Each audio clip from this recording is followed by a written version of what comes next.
Hi. It's me. Welcome. Marvelous. Welcome to Wicked Game, guys. I'm Lydia, and this is Nikki, who plays Sunny. This is Michelle, who plays Agatha, and this is Tom, who plays Hariath.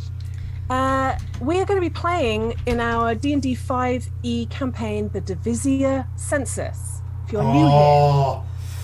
Oh no, you got the but wrong my character. Yu-Gi-Oh cards. Fuck! Oh, no. That's honestly strange because it's not something we've ever done on the channel, No, but I know. we'll work with it. Let's just improvise. Yeah, we'll do it. We'll do it. It's fun. If you are new here, welcome aboard. We're just going to have a couple of announcements and then I'm going to catch you up so that you know some idea of what's going on when we start, because we're going in hard and fast with the petting zoo. Hell yeah. If you Let's are... get that sausage slippery. Oh, no. Let's set the tone right. Clean. Hey, listen, you did it. Clean and fresh. If you are a regular, snuggle in. It's petting zoo time. And, you know, VOD and YouTube watchers, we see you. We appreciate you. Sounds threatening, but we do appreciate you. Don't forget, it is September. So if you ever wanted to try to subscribe, get some of those nifty emotes from our incredible art director, Michelle, or watch our VODs, now is the time, because you pay less, we get the same. It's just winning all round. Absolutely winning. Winning. Big up our mods. Mods. Rooney Brunes, Squidge Poison, Joshy Longlegs, Chris Metham, Automatic Flash. We love and appreciate you, the work that you do here and in Discord. Our Discord, by the way, is great. It's a place where we cheer, where we vent, where we share our latest obsession, where we talk about our home games, where we theorize about what's going on in this game. You know, join via the link. If you're watching from YouTube, just go to Twitch because the links and stuff will be there, I'm guessing. Dice and a Slice are absolutely thrashing season 2. It's incredible. I'm really enjoying it.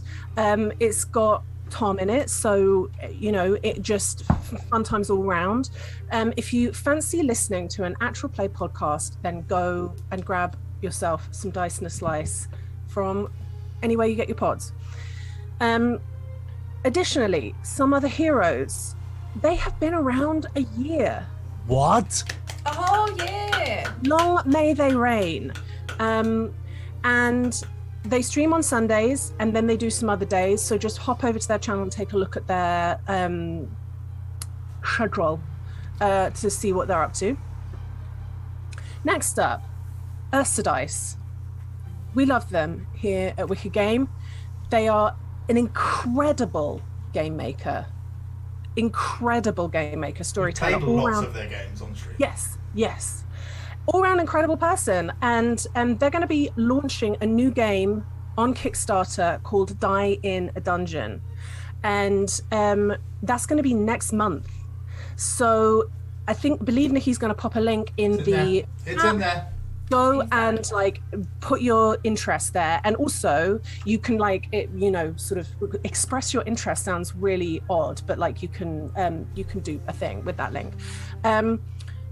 Additionally, they're on itch.io. They're great on Twitter, just great value on Twitter. So go and take a look at them wherever they are. And not in their home though. Don't go there. They Pardon do have me? a very cute cat though. So. Only if they ask you to. Yes. And I think with that, what have I missed? Friday after next. Friday after next. You can tune in the evening, and Tom is bonus stream.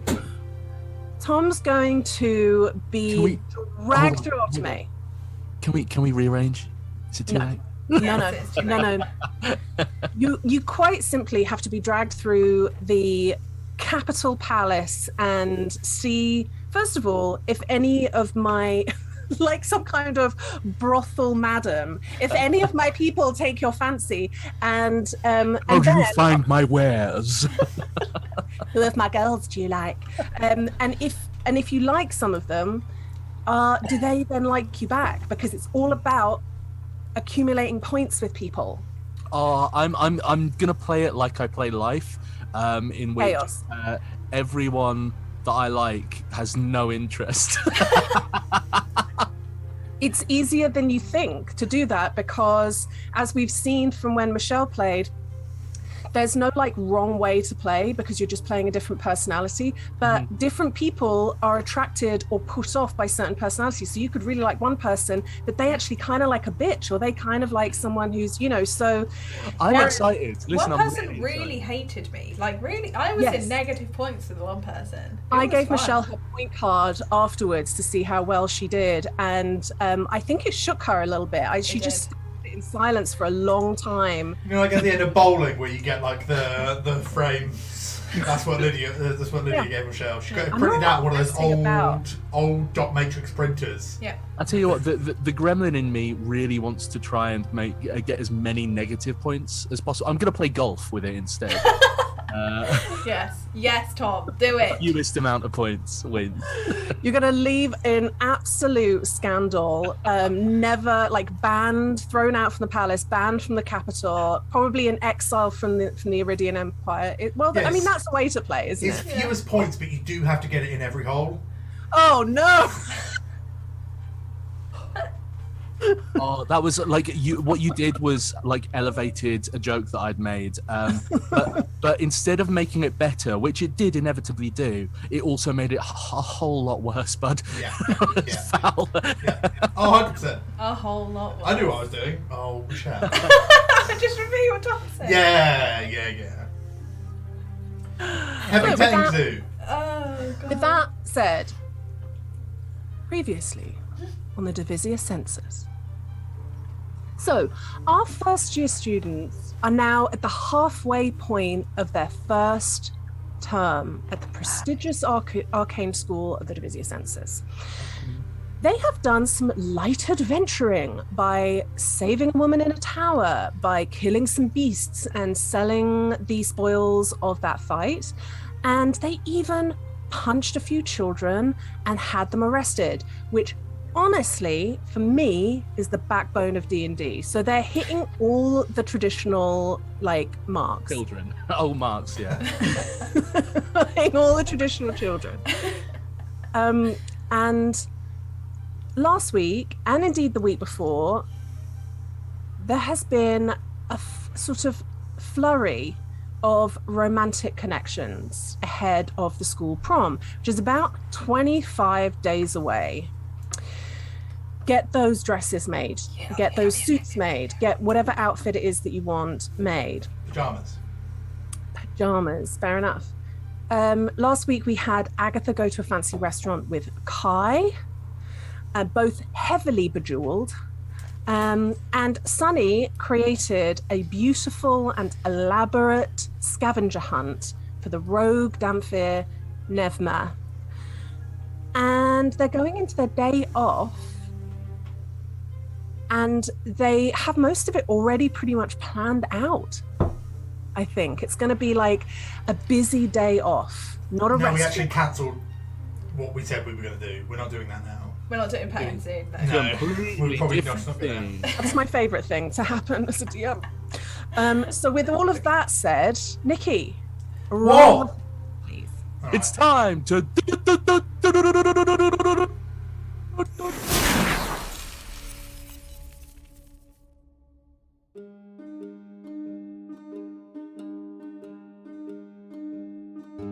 In the heart of Maridia, looking over the glittering city of Solaraire, is the world's finest centre of learning, the Divisia Sensus.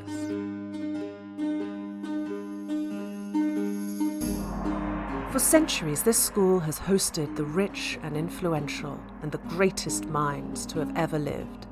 Geniuses, leaders, holy figures, and legendary adventurers all had their start here. Though the school is built on old foundations, you won't find more advanced facilities for the arcane, alchemical, artistic, or academic, all behind powerful wards. The Divisia Sensus has the finest and most comfortable sanatorium in the known world. We pride ourselves on the care we give to those whose encounter with magic ended with a broken mind. Each year, we instruct students from far and wide in their chosen subjects and the rigors of life at the pinnacle of their field. There is no greater, safer, or more prestigious environment in which to receive an education. Lady Sophronia Apissimos, High Master of Divisia Sensus, welcomes you.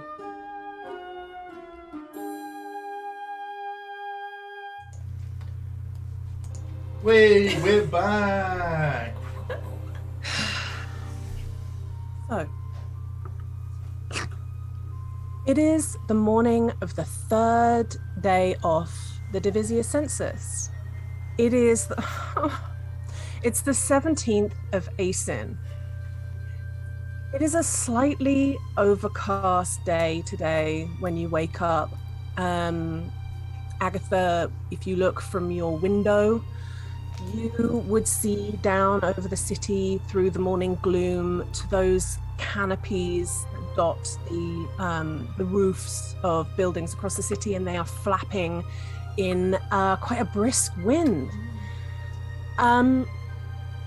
The last time we did a student body vibe check, I mentioned that the sort of desperate nervousness that had kind of settled into this atmosphere of academic anxiety.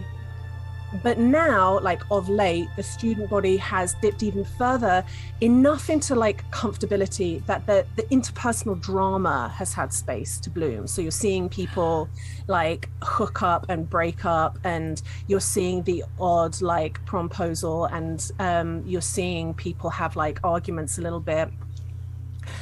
Having said that, on the flip side to all of that spice and fun, there have been a handful more deaths. A few more have been taken to the San. One was actually a Hugo in Crown Credence class, who did a secondary in sorcery, and while doing homework in his cloister, he spontaneously combusted, taking a friend with him who did not survive. Is that a different hat to the one you're wearing? And has in fact yet to be put out. Wait, what? Yeah. He's on fire! Still blazing. Dude. So there has been a vigil of tabards at his room in the San, constantly healing him as they are trying to create a permanent healing and also extinguishing ward inside his room. But his family have been called because it might not work in time. I mean, this is a nightmare of just him being in constant pain. And of course, the day after that happened, Master Finn of Crown Credence spoke to you in your class and was, talking about the loss, talking about the, just sort of again saying, I can't really stress this enough. You have to heed the signs. You can't ignore them. You have to tell someone if you're not feeling great. You guys here, you're not full casters. You're here, you're mostly fighters with a little bit of magical ability. And for those of you who then push yourself in magic, you have a higher risk of this kind of thing happening. And so I gotta tell you that you gotta know your limits. And if you don't kind of be careful, you're not just putting yourself in danger, but other people. And, knowing your limits isn't about failure. It's It's about how to truly flourish as yourself and be great and, live and not kill your friends. You're right. Do you have something to ask me? I just wanted to ask for a reiteration of what the signs are, because Do you feel unwell in yourself in a way that you never have before? I mean, we've said quite a few times, even if you've got like a little bit of a sniffle, just go to the SAN and have them check you out. But especially if you don't feel in control of your magic, or if you're having disturbing thoughts, or if you don't seem to have control, if you're hearing things in your mind, anything mental, just go and get some help. And between Sam and your student counselor, help will always be there. And if you are casting spells and it's not the desired outcome, you come to me, or you come to your teacher, or you go to the SAN. If you don't feel in control of your magic, if you don't feel in control of your mind, we're all about knowledge, understanding, and control of magic and arcana here. I know that seems very broad, but I've got to tell you, you just gotta be more safe than sorry. So I'm gonna say now, you don't have to put your hand up, you don't have to talk to me now, but if anyone in this room right now, they don't feel good, they're feeling, anything other than grief for Hugo, get help. Anything else, Hiraeth? You seem troubled. I'm fine, thank you. Okay.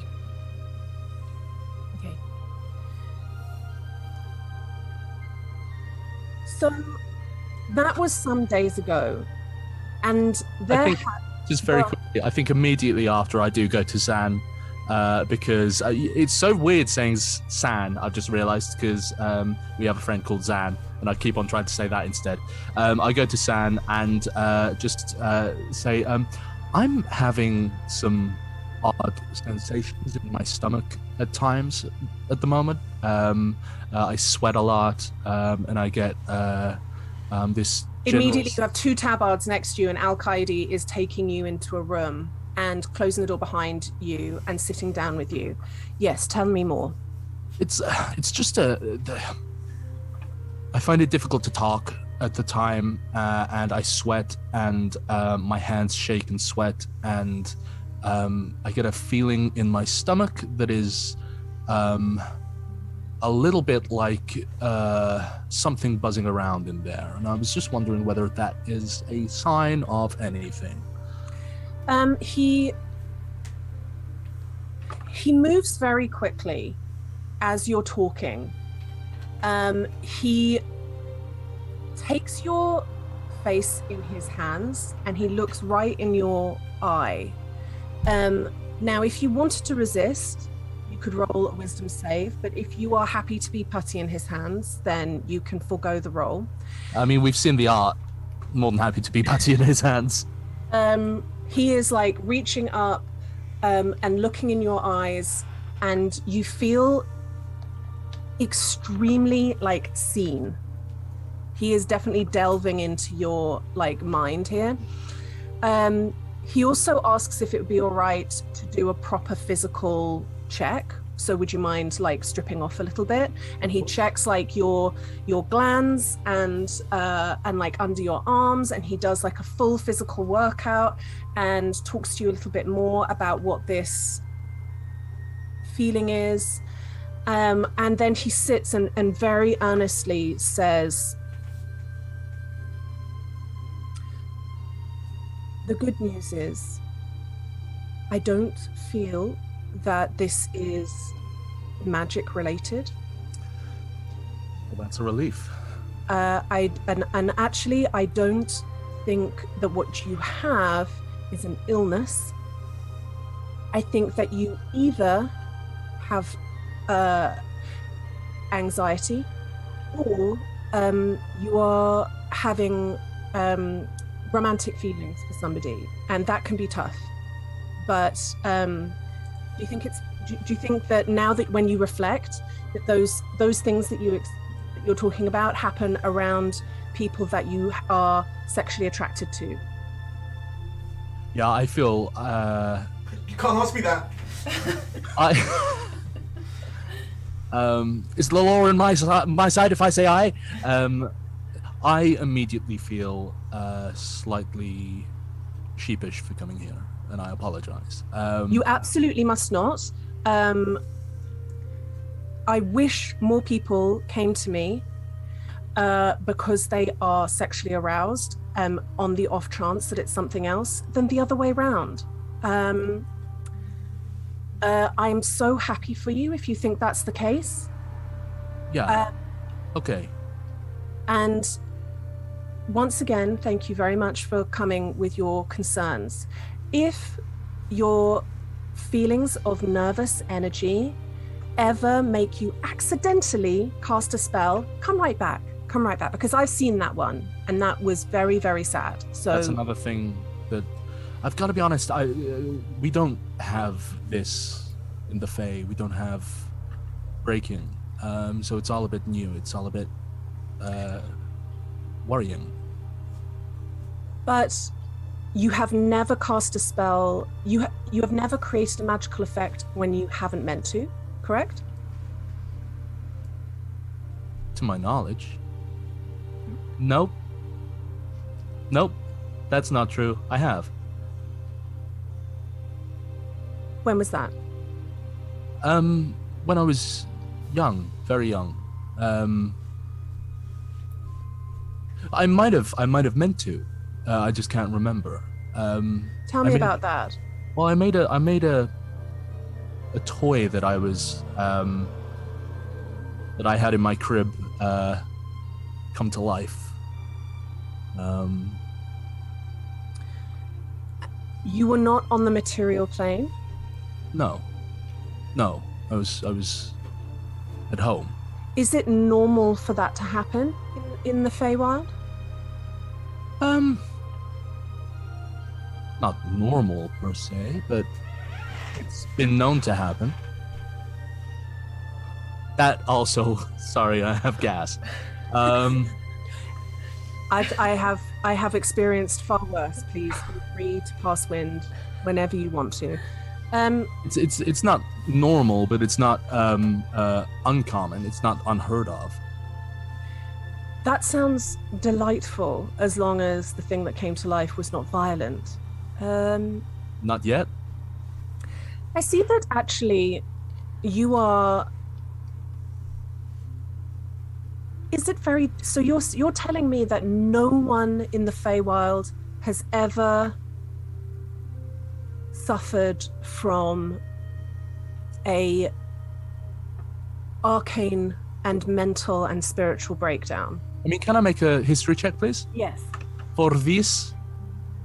Sorry, this was actually only meant to be a short joke. Can you imagine if Tom got her right locked in the sand for ban? Yeah. That was a 13. You couldn't possibly say.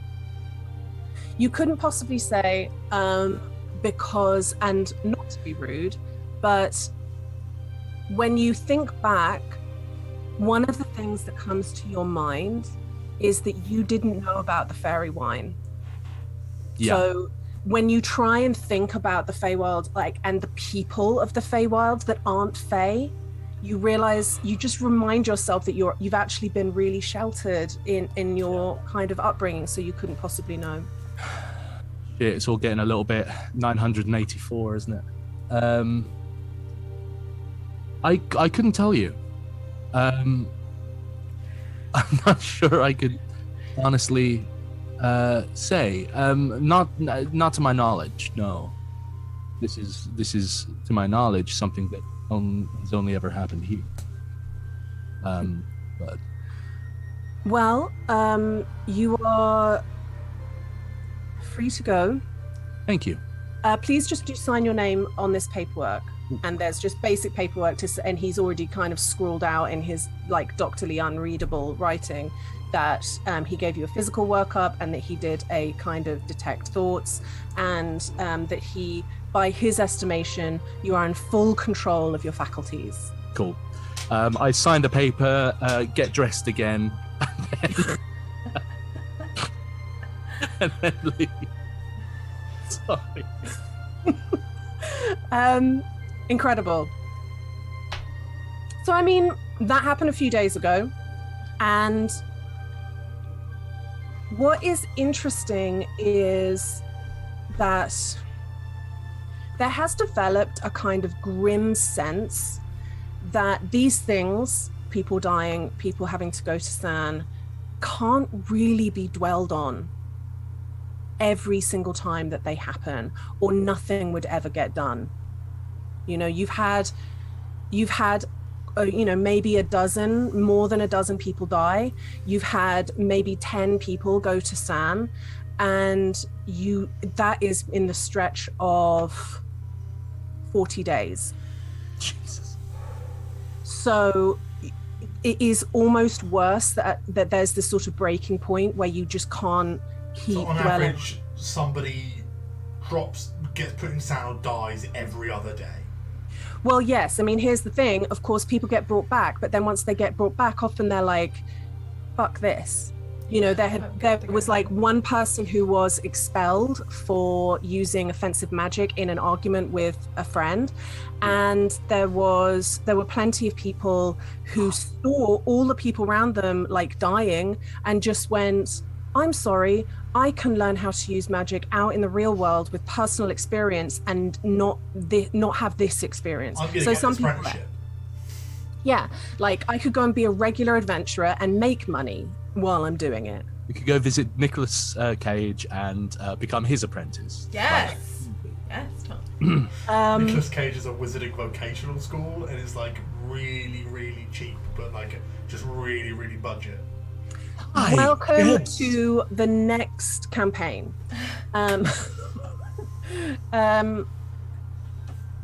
Okay, so with that all said, Cloistered Dodeca is actually relatively drama-free. Oh, nice. No one's died, no one's cracked. The arguments happened, and then they moved on, and you guys you're doing good. Vibe. Yeah. Fine. And on this overcast morning of your day off, you head down to breakfast. So far, the breakfasts on the days off have been more sparse, right? Because lots of students want to take advantage and sleep in. You go into the dining room this morning. However, there's more people there than the last time. Not full to bursting, but but like pretty much all tables have people on them. All right, can you just give me a quick perception check? Arrive. Yes. Oh, that was a nat 20. Why me? Yes. What's the actual score? 15. No, 25. 25. Fucking Oh, roller coaster. I'm so sorry. I've come with a real weird energy tonight, and I'm sorry about that. Okay. You guys, you grab your lunches. They do try on the days off to make breakfast the same, but basically there's no one there to cook sausages. There's no one. So the pastries and stuff are like yesterday's pastries. I would only imagine that the Hugos would like care about that kind of stuff, the Pippers and the so on and so forth. So you guys grab your trays of food, you sit down at your table. Damn it, because as you said yesterday's pastry, I went. Because you're a Hugo. You fucking Hugo. You sit down at your table, and as you are kind of looking around and thinking, gosh, it's busy today, Hirath, you see Onra, who's like in the queue. I think I've described this several times, but like you have a queue for getting food that runs either side up the hall, and you like go through these doors, and it's through there that is like where you get the food, and then you come out. I don't know if that makes sense, but basically there's a queue for the food. And you see Onra in the queue, and she is looking at you, not like really intense. And then she just sort of looks away and back to the thing, and it's quite unreadable. If you wanted to like do an insight check, you're very welcome to, but she has like looked away. Fuck yeah, I'm doing an insight check. What, you crazy? Oh, I'm doing well tonight. That wasn't a nat 20. It wasn't a nat 20, but it was a 19 for a total of 14. You're going to count down now. 24! My God, I've done exactly the same thing. How did I do that twice? How have I done that? I think you need to go back to the sound, actually. yeah, go. That's a 24. You could swear, though she's quite far away, you could swear she's smirking. She's trying to hold back a smile of like glee. And you are thinking, that's really odd. That girl hates me. And then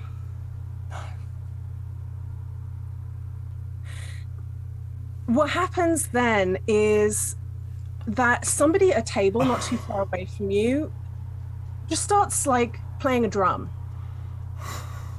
And fucking knew it. No. After like a few beats, a viol like kicks in and starts playing along to the beat. And it's not exactly breakfast music, it's quite dramatic, but it's really well played. And then two people like walk out who have their trays, they put their trays down and they remove these jackets that they're wearing, and they're both wearing light purple unitards, and they begin this synchronized dance together. And it's like to the music that's happening. And I left my... it is quite a dramatic sequence of dancing. And then like a few bars later, another table, another violin like picks up and joins in. And then three more people stand up and a few bars, by the way? That's like 20 seconds. Three more people stand up. They remove like what is essentially robes, and they've got like dance clothes on, and doing seemingly the same dance as the two across the room. They're absolutely in sync to this piece of choreographed dance, and I think Hariath is just sort of smiling fairly kind of vapidly. Just oh, this is nice. Who's this for? Are we all there? By the way, because yeah, the I think image Nevma of the like first goes. person I starts. think that Nevma pulls out a knife the first time everyone starts moving silently. Yeah, I think Nevma, who's got her hand on like her belt, goes, "Are they doing this at us? Because they're all like facing us." And a little bit more time passes of this dance that is like very like full of yearning, and it's like lots of grasping and pulling forward. It's really, really emotive, and more people stand up, more drums, more violins, a flute, and the dancing becomes like lifts and leaps and getting up on the table, and it is legitimately a great show. And then the double doors burst open, and carried aloft like a queen on a bier, carried by a drow and a turquoise Aarakocra,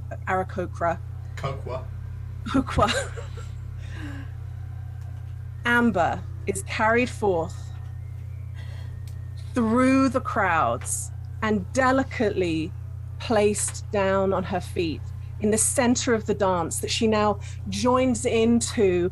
And now that she is the very center of this routine, and she's looking straight at you, Hariath, and the dance seems to be her like pushing forward and reaching to you and then pulling back, and all the other dancers are like grasping at her as she's like moving towards you. And then as the music builds and builds towards this climax, and she's so close to you now, she's just meters away, all the other dancers like turn pull something from like, they all have these like little places under like benches and under tables. And they all pull out placards that have letters on them that read, "Go to prom with me, Horiath?" ?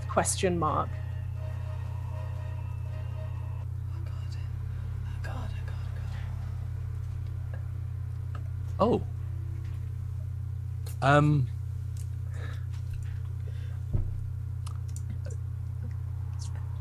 Very kind, but I don't think I will. Thank you, though. It's What? well. It's very kind. Right, don't do this to me. Don't do this to me right now. I'm not sure. Everyone's looking at. Just say yes. I'm not Say sure. yes. Sorry, you're spitting in my coffee. Sorry. It's very, Right. very. No, carry on. It didn't do what I thought it was. I was going to cast silence over the both of you. It's very, very kind, but I don't think I can.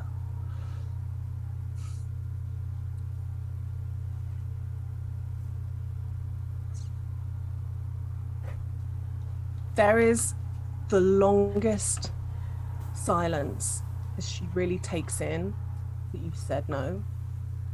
Some of the dancers and musicians, like to the edge of the crowd, just like pack up. They're just trying to really quietly put their violin back in the case and like snap the clasps shut and like trying to move away. Great job though, guys. That you did. That It was was fun. That was fun. Honestly, it was fantastic. Thank you. And the drow and the Aarakocra come either side of her, and the drow, looking right at you, says to her, "Amber, he's not fucking worth it. Come away. We'll drink our sorrows." And they like take her out, and you just hear like 3 paces from the door a wail break through the silence as she is taken out of the hall. Lydia, why have you done this to me? Because I'm an absolute cunt, and I don't know how you don't know this yet. I feel so much guilt right now. Horiath goes, "So that was a promposal." That was a good one. Like that was. I mean, it was big. Yeah. Good is sort of like. I mean. You know, The dancers like pull away. What you see at another table is Hazes, who has been watching this whole thing, being like,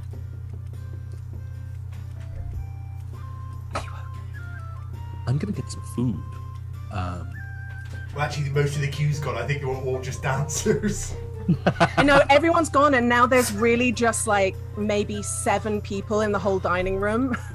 Oh my fucking god, Lydia! There's so much food waste. I can't believe they've done this. Look at them. Most of them got trays of food and have just left them. they all got up early as well. I think It's like the odd dancer just putting their like jacket back on and like buttoning it up and going back to bed. Oh god. I think I go straight into the canteen area and just sort of if Onra is still in there, just sort of like walk up and pick like something from a tray. Roll a perception check. Don't forget to -5. Well, that was my -1 then. That's a 9. 9 minus 5 is -1. Huh? No, 4 minus 5 is -1. Plus 5 is 9. So you got 9. You can't see her. Right, okay. You can't see her. Wait, did she get up early just to watch that? Yeah, of course. Yeah. She was in the queue for food, and the queue moved on. And when everyone, all the performers scattered, she just wasn't in that queue anymore. Do you want to know something mad? Yeah. Belinda wasn't there. She wasn't. Well, Right. it's not in a central. Right, I think you're okay. Yeah, no, fine. That was quite a show. Yeah. It's quite an aggressive form of performance, wasn't it? It was quite like No, she's- targeted. She's quite like that. I've danced with her a couple of times, and it's like that most times. Yeah. But she must have thought that there was a good chance of you saying yes to go to all this trouble, though, right? Like, I think that was the best thing I've ever seen in my whole life. I know it makes me awful, but I have honestly never been happier. This is the best day. I will say this. I think Hariath, unlike myself, Hariath looks kind of relatively okay. cool. Okay, yeah. It was more like a that was quite something kind of thing, as opposed to oh my god, I feel so bad. Yeah. And I think he turns and says, I mean, I think boundaries are important. Oh, absolutely. I think because you were saying that she was saying all this shit about like how you lot slept together when you actually like didn't know whatnot. And I think maybe she told that lie so much that she started to believe it. So it was sort of like in a state of like had sort of like the truth had become murky in her mind because or she just got an ego this size of Quillard. Yeah. I mean, she is very pretty. Like, Very pretty. Very pretty. What are you all having for breakfast? Not entirely sure what to... Never just like rattles her flask. Of course. I've got a pineapple. I've got So- a coffee. I'm like completely looking absolutely fine. Just take about 6 pastries, and just kind of go. So that's a promposal. That is. It's a way to do it. Yeah, like Yeah. right. the expectation is someone does a big song and dance number. At least one person does it. So that's done now. Whether Yeah. if someone else does it, like. It's quite nice. It was in like at breakfast as well. We all got to like watch it. Yeah. Yeah. I have changed my mind drastically about what I'm gonna do. What do you mean? I was thinking of setting up This a. is right there, Hariath. What are you talking about? No. I was thinking of doing some sort of. Oh, right. I'm sorry. I'm Maybe so you with can, like, you, but quickly also grab the she's dance. right there, mate. Well, if that's what it is, They're not all like that. they're not. No. Nevermore was okay telling people what happened, right? Like, Absolutely. Yeah. Absolutely. Yeah. So like you can do something. You can go big, but like make it personal. It doesn't have to be. I think maybe there was a lot of that was for her Yeah. and to be performative rather than for just you. I think for her it was maybe like I'm gonna present myself the best way possible because I'm amazing and stunning and whatnot, and like he just has to say yes. It wasn't actually because like I don't know if I was to propose to you, I'd do something different, but like so Yeah. like I don't think that was for. It was at you, but not for you. If you know what I mean. Okay. I think I do. This is an interesting custom. I've got to be honest. This one is one that is. It's sort of like the reverse of a date. Instead of like you can showcase you, I suppose, but like it's more of like a let me like it's about like I mean that showcasing was the connection. about showing us everyone else, not about showing me, right? That wasn't. It was at you, but not for you. Right. Okay. But although it was technically for you in sort of like a bit, but like the wider decision maybe wasn't so much Yeah. for you. Interesting. Okay. Food for thought. So like not to like change the subject, but what is the actual plan for today? Are you bringing hazes today? Are we doing pettings? I need to go to bringing the pie? custard. I need to go and see the custards. But if we're all planning on going together, then yeah. Why I are feel you like- going to Custer's? Oh, because I need to they asked me to go see them this morning. Just you? Yeah. I mean, we can all go. Are you sure it was just you they wanted to speak to? Yeah, they said. They told me to go see the Custers on the 17th. They didn't say anything about like how if we just gotta be aware that they're gonna come find you and they're gonna want to speak to you and all of your friends that were involved or nothing.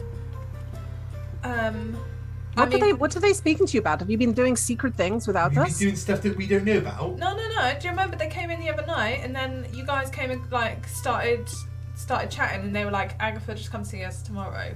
I mean, we can all go because they need statements and stuff about the Orthonos house. So I guess we could all go there because we were all involved apart from Hayes's, but she can like come along, I guess. So we're bringing our +1s to the Custer Hall. Can I do a history check? Because now I'm like, is Michelle remembering this wrong? I mean, yeah, you can. Yeah. 19.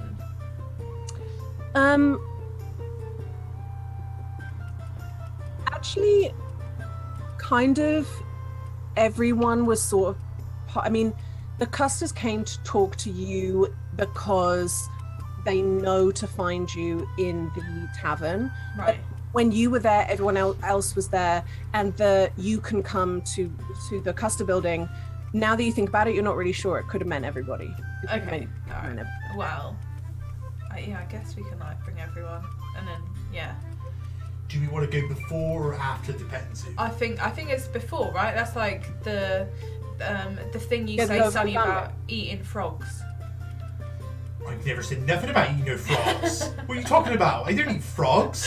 No, you They say even that have thing. frogs where I'm from. Do you think I'm going That's what to a eat? petting zoo is. You can eat the animals. That's so insane. Why would I'm a vegan. I don't even eat milk. Why would I eat a This is frog? a I'm not- very different experience. I wanted to go and cuddle an owlbear. I'm No, not you do. Yeah, you cuddle them. You don't eat them. And I'm not I eating wouldn't- frogs. Why are you saying I'm eating frogs, I'm not. Agatha? You're not saying you. Spreading nasty rumours about me and I frogs. did. No, you didn't. I'm not. Sonny you said would a thing. never. How dare you? I would And never I, for eat a one, would frog. never eat slippery sausage. Alright, I'm going. I hate you lot.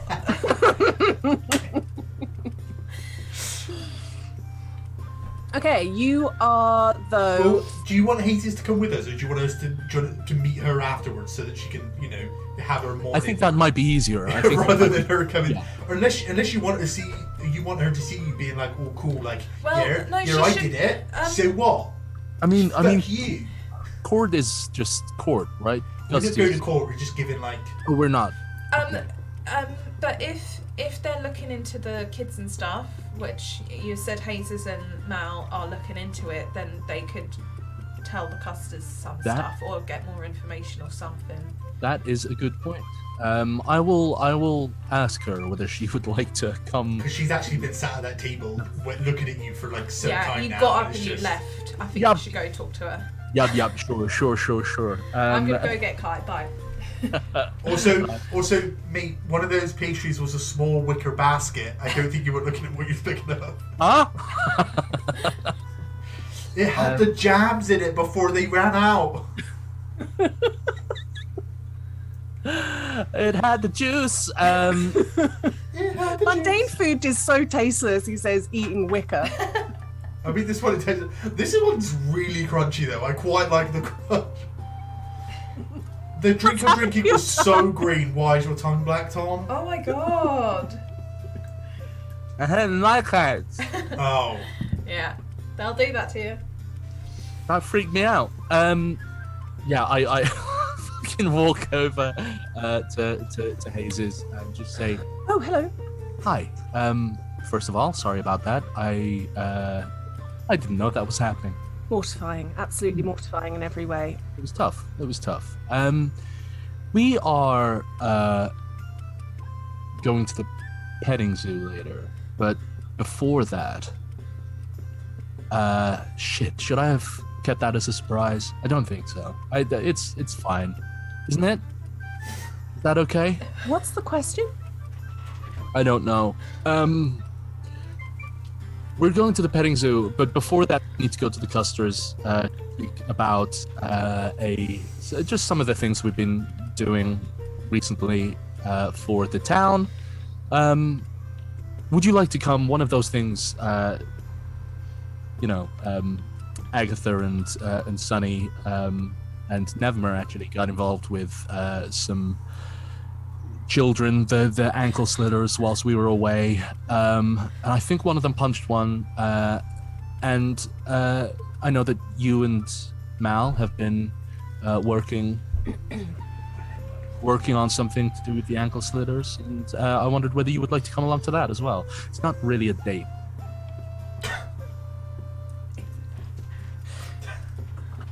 Okay, let's have a little bit of clarity.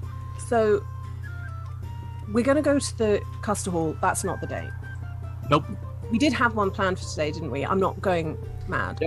Yep. That's business. Yep. Mal will definitely come. He's got nothing planned. Mal's like just drinking a lot of coffee. Perfect. And then after that, it's a group hang at the petting zoo, which is a date, but it's a group date. Ooh. I see your point. It depends on what you want. Would you like it to be a date, or would you like it to be a group hang?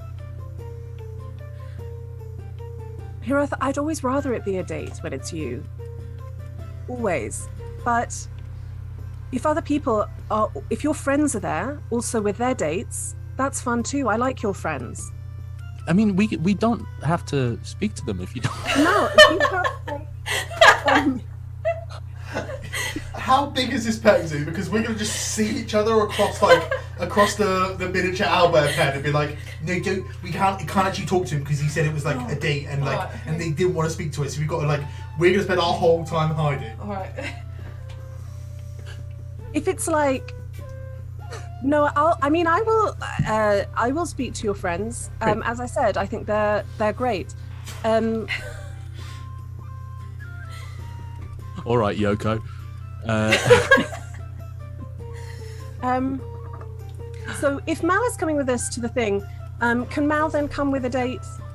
If he would like to, I'm sure he would be more than. Mal, do you have a date? And he's like, sure. He's rolling a cigarette. Sure. Oh God, why do I love Right. this guy? Great. So it's date city. It's a quadruple date. Awesome.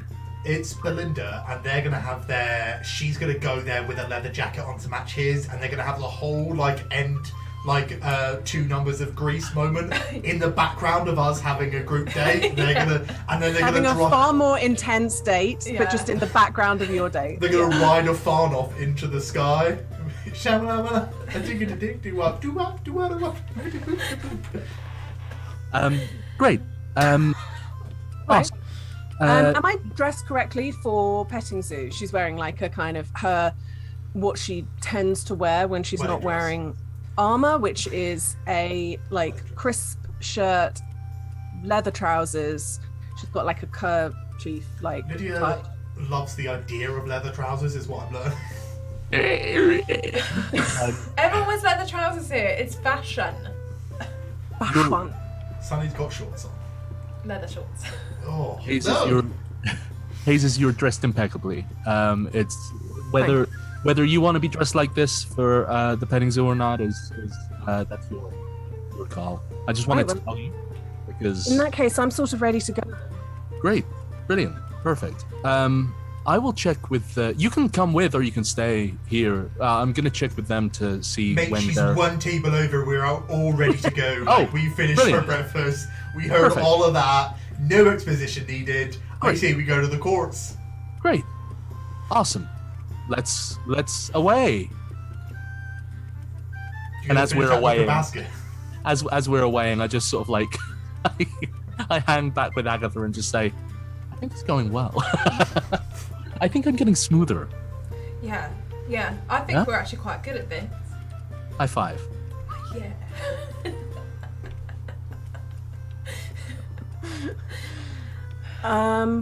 Cool. Okay. You, Agatha, you know where the Custer halls are. Yeah. And and so you can go there directly. And Hiraeth, you have now learnt where the Custer Hall is, so you don't need to ask Jerry anymore. Jerry.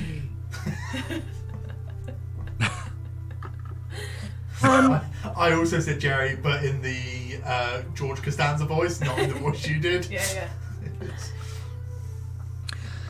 You step in. You give your reason for being there to somebody who's sitting behind a desk, and before too long, out comes Frogget and Tanner. Oh right, loads. Yeah. Sorry. Can I just double check? Did you want just me to come, or did you? Oh, that'd be mad, right? We need statements from everyone. Okay. Yeah. Then there's lots of us. Yeah. Lots of us. Yeah. Yeah, we got a lot of jobs to do with you guys, haven't we? Yeah. I love that was Michelle's last moment of going, no, I'm right! All right, let's take you through. We're gonna. So let's just get organised about this, because the statements we got to take is about your experience bumping the kids. Oh, okay. Yeah. Not all of us are here for that one. Like those four weren't there. All right, let's take anyone who's fucked a kid. Let's go. Right. I did. I'll do it again. I'll do it again. Let's go. All I'm right, going to chat to you one by one. So let's add a first one through. All right. Would you do alphabetical by first name or last name? Yeah. No, just whoever name. wants to. I'll go first. It's all right. Okay. Right. Okay, Ags, let's go. And you go into a little interview room. And we don't need to RP it out. They are literally wanting to know step by step everything that happened, to try and see if there is any detail that you could give them that might help them identify who they are. Yeah. Or one of the things she does ask is, right, do you think, because you said there was a third, didn't you? You said that you said there's the one that your pale friend brought, and then there was the tabaxi, but you said there was another one that got away. Yeah, that's the one I punched. Yeah. Right. And where did you punch him? I don't know, I just swung. Okay. I'm just wondering if we're looking for a kid with a scar, because I've seen that ring that you're wearing. That could really take someone's eye out. Couldn't it? Yeah. No, I don't think. Do I think it would have left a scar? You weren't wearing it. They'd taken your ring. They'd taken it off. Yeah. Then I would say that. Yeah. Well, it would have. Shell, you would be awful in a police station. Well, this is why you take statements straight away, not. This is why Michelle's first response is the biggest crime she could possibly think of committing, because she has no intention of lying to the police. No. I killed him. Why did I say that? I didn't even kill them. I only punched just regular fist. What did they look like? They were little, and they had.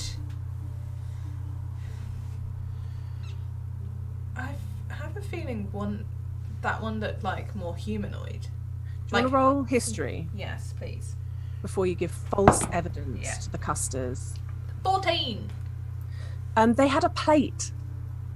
The plate masks. Yes. Yeah. Wearing masks. Yes. Porcelain mask. Yeah. And beyond that, you didn't know. No, they all looked like that, right? They all had.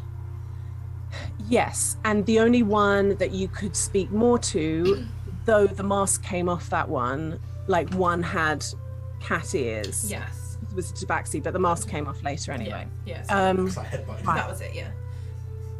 And did they ever say anything to you? No, but they did say something. I tried talking to one to try and be look, they're kids, right? And look, they tried to steal this ring. But I think only because it's the only like thing of worth I had on me. So No, they you're not obviously. kidding. All right. Well, it's just big, you know. It's just big. Yeah. It's nice though. It looks nice on my hand, right? Oh, don't get me wrong. That is really pretty, and you wear it really, really well. Thank you. Oh, Lydia, you're making me go through my notes. Hold up. I take notes every day. It's in it Take somewhere. notes. Oh, you've got a Okay. journal. I've I got- like to journal as well. Yeah. Do you do like the like all the different colours and stuff? No. But I do write. I write like, I just use the black ink and the quill. But Oh, you gotta get like another colour ink. It makes all the difference. what for? Like it helps it go in better, you know. What, like when I'm writing about police work, I'd put it in blue, and then when I write about like normal stuff, I write in black. Yeah, and then you'll be I'd like, probably pick two I'll different think colours, on. the That's blue not bad. and I'll black. think on. yeah. Right, I can't actually find my notes. I have a feeling I tried speaking to them and they just sort of screamed at me and ran. Yeah, I mean that's what we found trying to get anything out of them. None of us Yeah. got anything but filthy language. Real Yeah, filthy little one. But actually, a couple of our friends out there, the Tiefling and Hobgoblin, I think they've been looking into it a bit, so they might know. Oh yeah, what's something. their stake? They're just concerned citizens. Right. Yeah. Okay. Are you all right? Look, they're just they're just concerned about the kids and stuff and like. No, that's all right. That's quite all right. I believe it. I Yeah. believe it. But, it's just, we have to know that kind of thing because I'll tell you from experience, when there's been a murder, you want to watch the people that are rubbernecking from the outside of the ring because they're usually there just watching. You know what I don't mean? think they're slitting ankles. I think. No. No, we know it's A friend of yours, Ags. Nah, they wouldn't do that. Thinking of never. Nah, she'd never. All Alright, right. Well, if you think you've told me everything, there's nothing I else. don't know that it's like. I mean, maybe I'm gonna take all these notes. I'll pop it on the board, but Can I just take a look at your notes and stuff? I mean, Just in case I get they attack me again, then I can't just let you see them because there's like privacy stuff. But I can. I'll tell you some stuff that's allowed to be divulged. All right, yeah. Like public knowledge. Okay. What kind of thing are you wanting to know? Do you know if they're coming from a certain area of the city or No, we don't know that at all. That's what we were hoping for. Okay. Do you know to get do you have a rough idea of numbers and stuff? No, they didn't talk at all. No, we didn't. Okay. We didn't. How about you tell me what you have? Well, we know that they have undergone training. We know that though Yeah. they're young, they've had that certainly the Tabaxi has had more than a year's worth of training. There's old scars, it's terrible abuse. Yeah. The other one less so. But I didn't recognise them as locals, so they're both either come from out of the city or they've gone under the radar somehow, which is unusual because I do tend to know Yeah.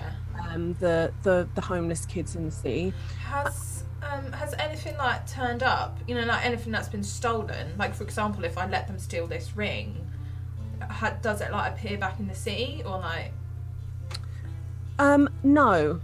nothing? No, that would have been a great lead if we'd had that. I do go and visit the shops, but no, they I've got to say, the people I've interviewed who've been mugged, it is often money that they take. Right, that makes sense. Sometimes they do other stuff and we don't really see it.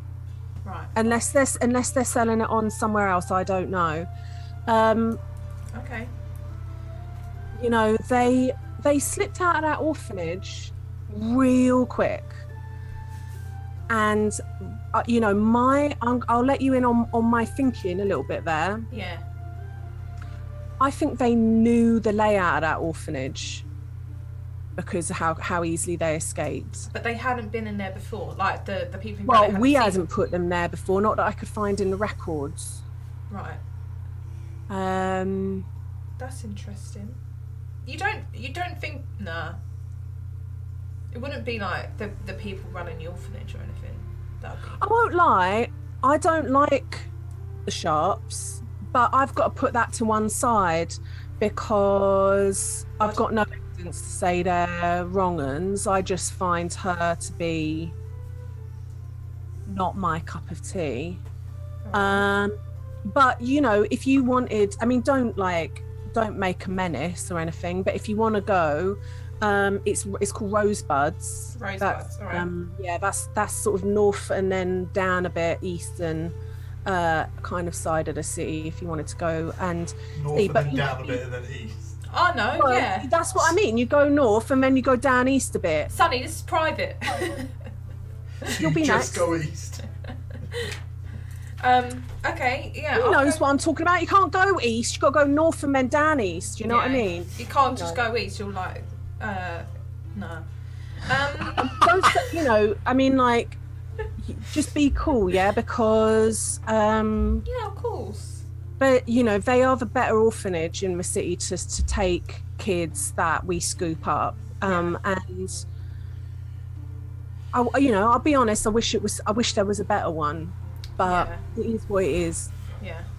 All right. Okay. Well. And Yeah. that's, you know, anything like I can talk about them because that's official. That's an official connection. But Yeah, anything, right, yeah. I can't tell you other muggins because that's their private. That's privacy stuff. Right. Okay. Could you give us like just locations, maybe, or something? It's kind of all around, Right, you yeah. know. It is kind of all around. All right. Love. I mean, I'll say, they often get people who are drunk coming home from drinking. All right. Okay. So it is often at that time, and it's Yeah. often in those routes. That makes sense. Yeah. All right. Okay.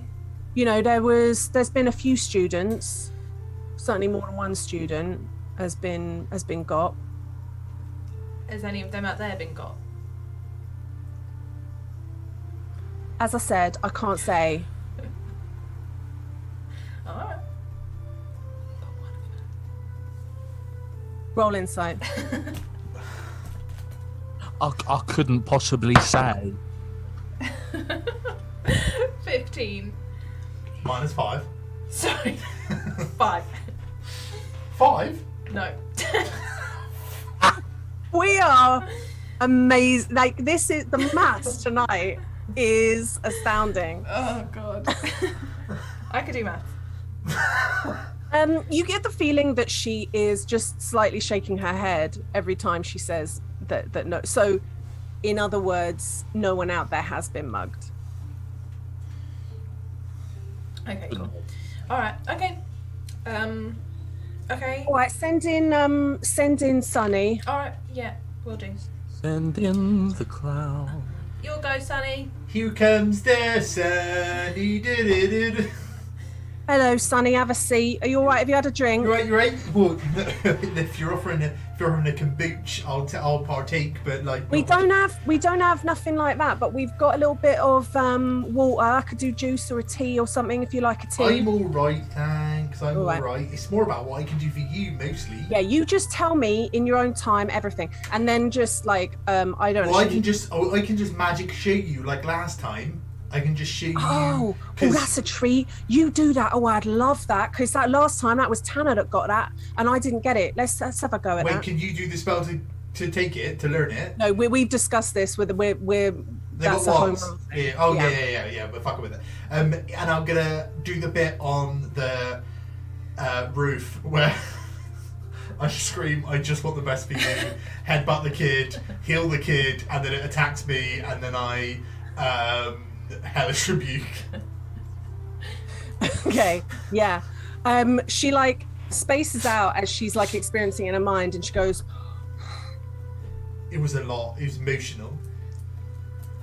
"He's quite emotional." He is. I was just trying to help, and like the tabaxi was the one slitting slitting like ankles and stuff, while the other one, there was a child that was able to hold Agatha down. So then maybe they like had like real strong or It's something. hard, isn't it? Because they're little rotters, you know, the language, the violence. I mean, What you should have heard us half the stuff they were calling us. They were real nasty, but also they're only children, they're only kids, right? What do they know? only they don't know what they're babies. They got to doing. grow. That So- really gets me. Two things, right? So our friend Nevma, right? She actually managed to. So there were three at the start, and I knocked one down, and that was the one that was fighting Agatha because it was limping, and then there was the tabaxi that came out and slit her ankles. The other one that was like fresh was like running along the rooftops and never chased it down. So she's probably got a better idea of like a direction at least it was going. Yeah, I'll towards. talk. I'm looking forward to talking to her. Also, I have learned some magic that means I can like magically find stuff. So if we did like a honey pot and like, you know, maybe we dressed Horiath up because they ain't seen Horiath, and like Horiath was like, he's good at acting, he does acting, like, so maybe he could be all like, I'm so drunk and all I've got is this big bag of coins and I'm so drunk, and then they steal the bag of coins, and like, I love this. and then like I can be like, we secretly put a fake coin in there and I remember the fake coin, and then I can find the fake coin and we can like go like kick the door down and be like, it's the Custards, what are you up to, you roars? All right. Well, I can. Yeah, that's a great idea. Because normally we've just got Clive. He tends to do like the undercover work, and I'm not gonna, because he does community theatre, and everybody knows him now, Clive, and he's never been that good. So if you've got someone who's a bit better at acting, Also, we can make Horiath wear like leather underneath his socks so he don't get his ankles slit or nothing, but he'd have to pretend. Yeah. I don't want to put anyone in danger. No, I don't. But like, we'll have to speak to Horiath. I suggested him because he's so good at like acting. Oh, he hasn't agreed to it. Oh, you're throwing your friends under the bus, No, aren't you? I'm mostly just saying like he's such a good actor. Like I've actually never seen him act, but like I know he's good. Just Sometimes sort of, like, you just know, don't you? You do just know. know. I've You never had just that know. feeling about Clive. I knew the moment I saw him he was going to be shit. it's his wig work, you know. Yeah. But yeah, it's just an idea. I'm saying I've got a bit of magic. It might be able to help. Maybe some like we can sort of do like a information share and work together. You know, I love like that. we did. Like, wasn't it so much better when we worked together to get into that house? You know, That You is were like, really that is true. let's go That in. is true. we was And all I'll say this now, you guys, you know, I'm very well aware of the fact that it was me and Tanner digging through boxes while you guys were doing the dangerous stuff, and that is not really how I feel comfortable doing it. But then on the other hand, you've got the magic and we don't. We've It just was got also they went after us first. I think they you know get their rocks off like hurting. Oh, well, you kids. talk to Yehimini about that. He's got a whole thing. I won't go into all of that with you. just Yimini. yet. Who's Yimini? Yehimini. Who's Yimini? Oh, he's the guy. You'll see. He's in today. He's just refreshing himself and getting himself ready for the day. He's a late starter. I'm not going to lie. He's a late starter. No, So, I no think if idea you what you're talking about. if you've told me everything about that, that's Yeah, great. mostly. That's great. You send in Never. Nevma. That's the one, Nevma. Will do. And then I don't know what the other ones are here for. I've not seen them before, but if they've got information, I'll see them next. I think they mostly just want to help, but like maybe they've got information. I'll ask. Okay, and then you stick around because we've got you. As I said, we've got your Himini.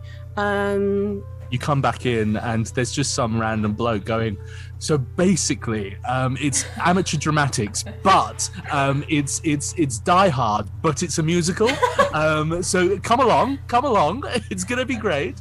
Side note: Tom's gonna be Bruce Willis in a Die Hard the musical Christmas thing. I have just seen Rooney's comment, which is actually better. Horiath is just out there in the waiting room monologuing like, behold, the puppet master of Greece. Oh no. I think Sally will like send Emma in and basically go to Horiath. I had an idea, and then just sort of like blur out the idea to Horiath and everyone. And it's only because you're such a good actor and stuff. Although I've never seen you act, but I know. Perfect. It's the hunter becomes the hunted. I love it. It's mostly just like finding a coin, but yeah. Yes. You are chatting. You're in like a kind of waiting area, and Nevma's gone in, and then there's some shuffling about. But while that happens, a person enters the room who is a gnome, tall for a gnome, and 6 foot tall, in fact. extremely wide, and wearing a oversized like white shirt with a extremely too tight like waistcoat, and the combination of the two of like the buttons bursting, and he steps forward and goes, "Hello, I am Phineas Yahimini." Finny Yehimini. Sunny. Sorry. Who am I to be talking to? There's a lot of people here. Oh, that will be us, and there's one more in there. Just not basically all of us, just not those two. And I point to Hayes'. Is Kai not here? No, Kai is here. He's just been very quiet. So you're not pointing to him with... Oh no, Kai is part Kai's of in it. this room. Right. Yeah.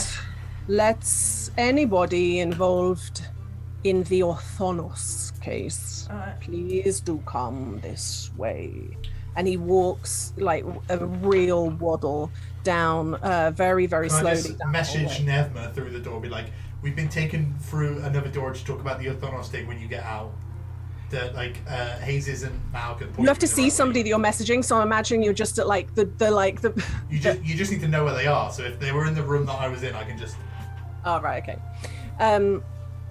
And you make your way down into a different room, and you're all kind of squeezed in. It's a little bit too small for the amount of people in.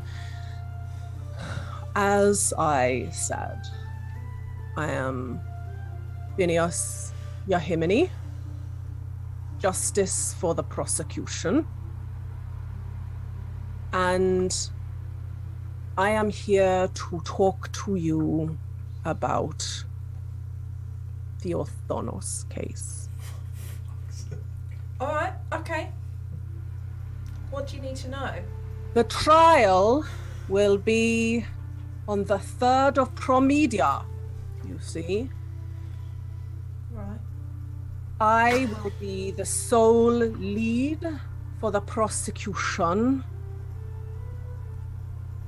And some, if not all of you, I will enter your names as my witnesses, as long as you are consenting.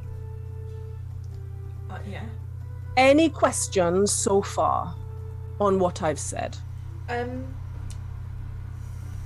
Are we on trial? Or are we just like witnesses? You are witnesses. Okay. I just What wrongdoing do you think that you might have done? breaking and entering. Oh, Quite right. technically. And I didn't Well, do it, look. but like a bit of murder.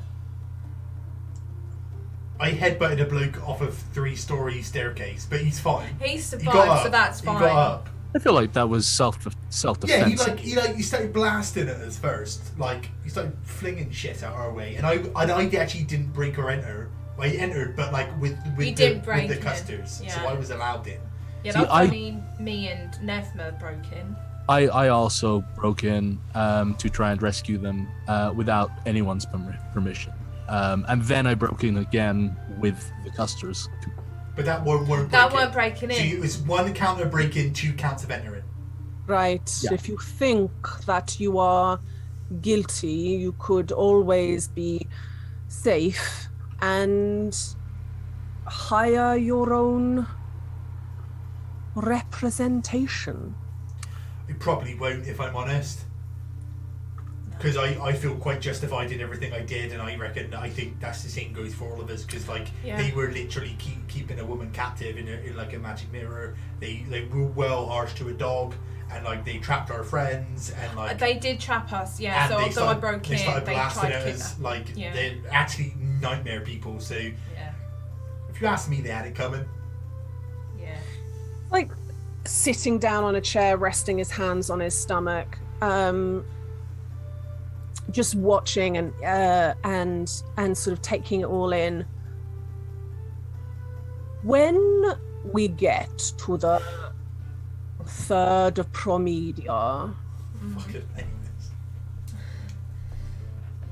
only then will we know what it is that they're going to, what their game plan is, how the defense team, the Justice for Defense, intend on fighting it. But then, you see, there's no time to pause and reflect. We've just got to get on. So the reason why I am very good at being justice for the prosecution is that I am ready for any eventuality, right? I'm Okay. ready for pleading guilty. I'm ready for innocent. I'm ready for insanity, everything. Yeah.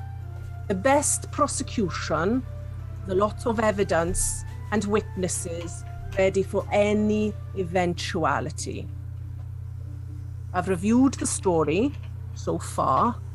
It was given to me that you were given information by Mr. Genoviti, yeah, that Miss Francesca Othonos was being held captive in the Othonos house. Is this correct? Yeah. Yeah. And what from there, what kind of investigation work did you do? We looked, and like I spoke to the housekeeper. Where? And they were like really keen. Wexford.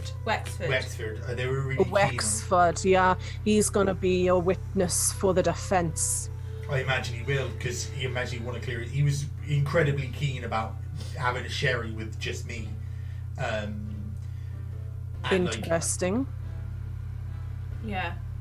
And he fully lied. He fully lied on their behalf. You definitely know that he was lying. Well, yeah, because he said that like she was married to someone else, you know, and she And you weren't. definitely know that he did not know that she was upstairs. But I can't know what someone knew. Like, he was telling me something that weren't true. Right. Whether This he is knew what that I'm or talking not. about. We cannot make assumptions. I not trying to make assumptions. I'm just saying what he said weren't right. So whether he intended to lie or not, he did. That's a good distinction. Well, Right. What else? What were you gonna say, Miss Fifield? I pretended to be the new cleaner, but they sort of saw through that straight away. And then I just said, look, we're worried about Francesca, and I'm pretty sure they said that she definitely was married. Like I said, I think it's weird. I think there's something wrong, and they were just like, no, it's like rubbish. So I'm not saying they did know, but it felt like they knew. And they had fake. You ever have a paintings. little detail where you can definitely say that they were being deceptive? Are you good at telling when someone's lying? Well, I have a knack, but I don't have magical means as do the people from the I was thinking I can maybe give you my memory of them telling me that, and you that can would be just very like, useful if you can do that. That's great. Listen, I will say this, Finny and Minnie, like I'm gonna be such a good witness because I can just be like, pew, pew, pew, pew, pew, pew. Right, I'm going to say this though. We don't do that in courts. Not in court, but I mean like you can know everything I know and everything I did because I can just like give it to you. It's to a rare watch. time that they allow that stuff to happen. What they do is that they prevent you from when you go in, you make a solemn vow that you're going to tell the truth, but you can't take out, so many so that everybody on the jury can have a memory. No, like, and I totally get that, because, like, yeah, but what I mean is I can, like, give that to you ahead of time so that you can get a better sense of what's going on, at least from what I saw from my peepers. Right. So, before I take everybody's separate statements of their experiences of the days running up to the rescue of Francesca Orthonos, I'm going to say this. To my mind, there are several paths that the defense could, and Jerome Orthonos could take. He could claim that Francesca was gravely ill and required protecting from herself. It's not that likely, because honestly, they'd have to have medical witnesses for years going back, showing treatments and diagnosis. They might also weave a story that Jerome was just as much a victim as Francesca.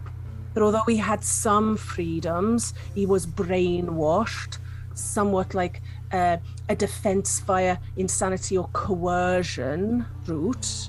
It's a sticky one, because, Jerome was actually just a small boy when they put Miss Francesca in, when they imprisoned her. But, it's complicated. He definitely still blasted us, though. Yeah. Right, but he could say that he was defending house and home and his parents who were trying to be killed by intruders. We were there with police escorts and they started blasting first. Right, but I've got to say, I've seen it in the past where people are like, I didn't know I was frightened, so I just came out blasting. I think probably most likely is that Jerome will claim that it was masterminded by his parents. He had no idea at all. But when people broke into his house and tried to kill him, he was just frightened. I think he'll try and plead ignorance, most likely. But if that was the case, then why would he grab me and throw me in the same mirror that his sister's in? Well, this is why you're going to be such a good witness. We got fragments of that mirror. Yeah. He grabbed me and threw me in. Yeah. My mind, you would have sucked in. No. He held personed me, so paralysed me, and then shoved my face in the mirror. And said some mean stuff, and then threw me in. That must have been very frightening for you. It wasn't a great day, if I'm honest. Also, if they claim that they were just looking after her, why have they got fake paintings of her being married with kids? Yeah, exactly. That's fucked. And why has he never questioned the fact he's never seen his sister before, or his never. Nieces and nephews or whatever? Also, well, as I say, sanatorium literally right down the road. Say that one again. Well, there's a sanatorium right down the road. Why put her in a hell dimension? This is true. This is all true. But people are clever with their stories that they weave. Maybe they don't trust the school. Maybe they've heard stories about what happens in the school. And don't forget, sadly, we can't have our Mr. Genoviti on the stand, because unfortunately we got too many people who've seen him be a drunkard. But he's not anymore. Listen, I'm afraid that's how the cookie crumbles sometimes. Also, they got her a dog and then starved it in the hope that it would attack her or some shit. This is a dark, dark case. We are going to make preparations for all and every outcome. Do we have to be here for all of that? So please, if you can make yourself available around that time. Court cases can last for a long time, but I would say 7 days from the 3rd would suffice. And in all likelihood, you'll be called right away. But if you're not, you are legally required to stay in the city until you stand. As long as you're happy to be a witness, you can always say no.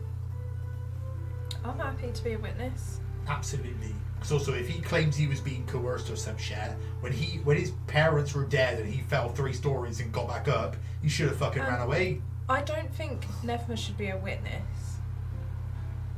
Why is that? I think it just isn't necessary. Like, Do you not also get thrown into the mirror? yeah, but like we have the same story, you know. Right. Well, I'll take it into consideration and I'll ask her myself. Yeah, ask her. But you know, I'm just saying Take now. a I don't think. statement.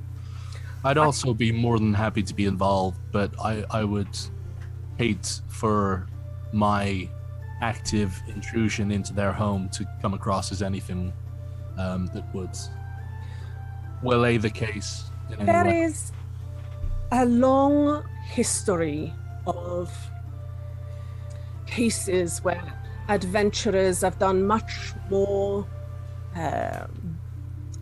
bolshy and ballsy actions in pursuit of saving people. And it's something to bear in mind, but not something to throw, let's not throw the baby out with the bathwater. Okay. And from there, he takes a long ass time. Yeah, he fucking does. I hate. Everybody's experience. It is hours and hours of Hours. meticulous note taking. Sometimes you're telling a story and he'll go, no, let's go back. I feel like you've brushed over a little bit because then. No, but Finny, I can just show you. I don't have to tell you. I can just show you, and then I can go outside. I'm All the going to animals need are to going to hear be you petted by now. speak it out loud to see. It's all very fine and well, but you have to say it out loud as well. We're going to put the meerkats to bed if we're not there in time. We're only going to be the 3rd or 4th pet. Like They won't want to be pet anymore. They're going to be all sticky. I swear to God, Finny, you hear me? If Never doesn't get to pat a baby owlbear because of you, I'm going to lose my shit. Every now and then I just sort of pop out and go, I'm so sorry, Jesus. We will be out at some point, I promise. You just have to keep Sonny back in. Sonny's like, Sonny's literally panicking, thinking he can't breathe. there's no windows in this room, Finny. There's no windows. What? The sun's gone. And eventually, Phineas Yehimini releases you back into the world, and you are standing on the steps. I'm going to quickly take a bathroom break. Can you imagine being Mal's day? Like it's. This is the best date. Your date's friend's date. It has to be here. So for some reason you've got to fucking be here. Yeah. Like. Oh God. Incredible. It's a wonderful diversity of characters and speaking patterns at times. But Lydia knows exactly what she's doing when she makes a character that fucking talks slow or with a weird, weird, like a back of the throat voice. And I hate, I was about to say it's this one and Electo. Electo. I hated that guy. I couldn't remember his name, but it's I hated that guy. I loved Electo. basically it's Electo. It was like that. It was deeper in the back of the throat. It was. It all came from the dangly bit, the uvula. The vulva. This has been a fucking wild ride of an episode so far. Has it? We've got to court and we've given statements. It's as episodes of D&D go, or like sessions of D&D go, this is about as wild as it can get. Like when everything's so wild, like when you're sort of like battling dragons and shit, having an episode where you get a promposal.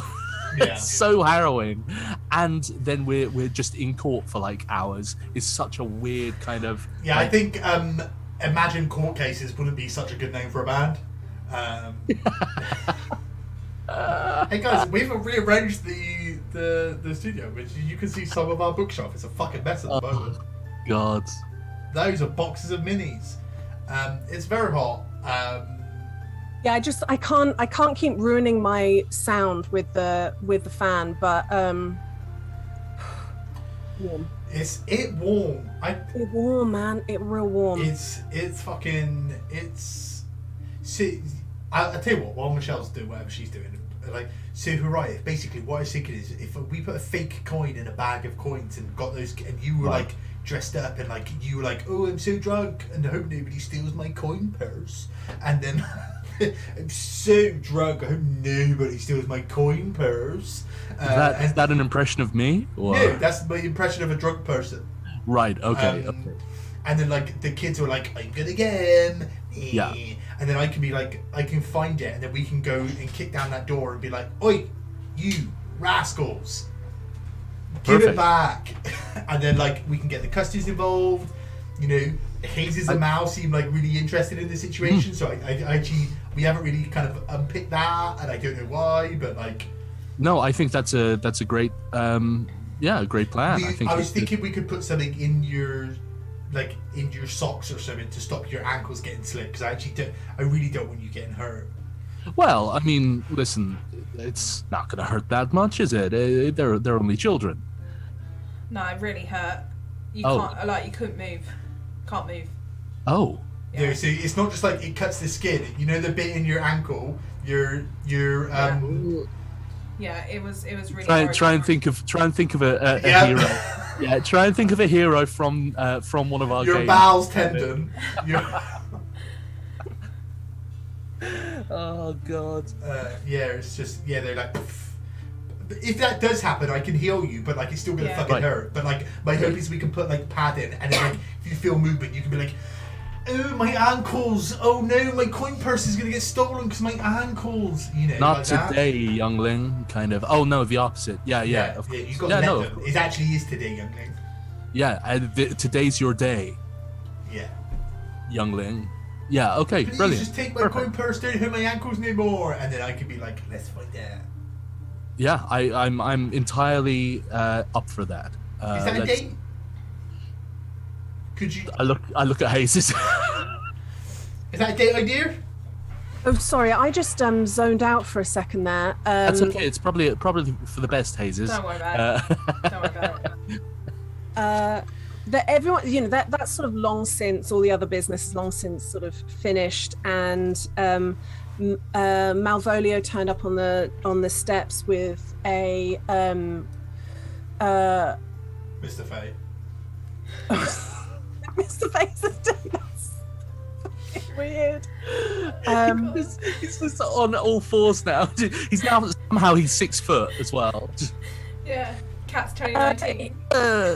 He's with a person who has dark green skin and like and black hair. The ears give them away as a Triton, and they are already all over each other. Like, he did not have a date 5 minutes ago, and now they are already connecting in quite a way. Connecting In the biblical sense. Exploring each other physically. Guys, we are going to a pet zoo, so if you could just leave your petting for the petting zoo. No. And the gang, the full gang of you, finally kind of free into this still quite overcast day, walk to the petting zoo. Agatha, Yeah. I think you know where it is? Yeah, I think this is the equivalent of Michelle going to Ballon Zoo like once a year. Like, Agatha used to go here all the time as a kid. She still does go here. It's not actually that exciting for her to go. The excitement she's getting is like, oh, my friends are going to see the petting zoo. Yeah, Imagine being bored of a fucking zoo. You guys are wild. So in the eastern part of Solarea, Do you have to go north and then down east to get there? Yeah. no, this is a different kind of east to that. What? That east. It's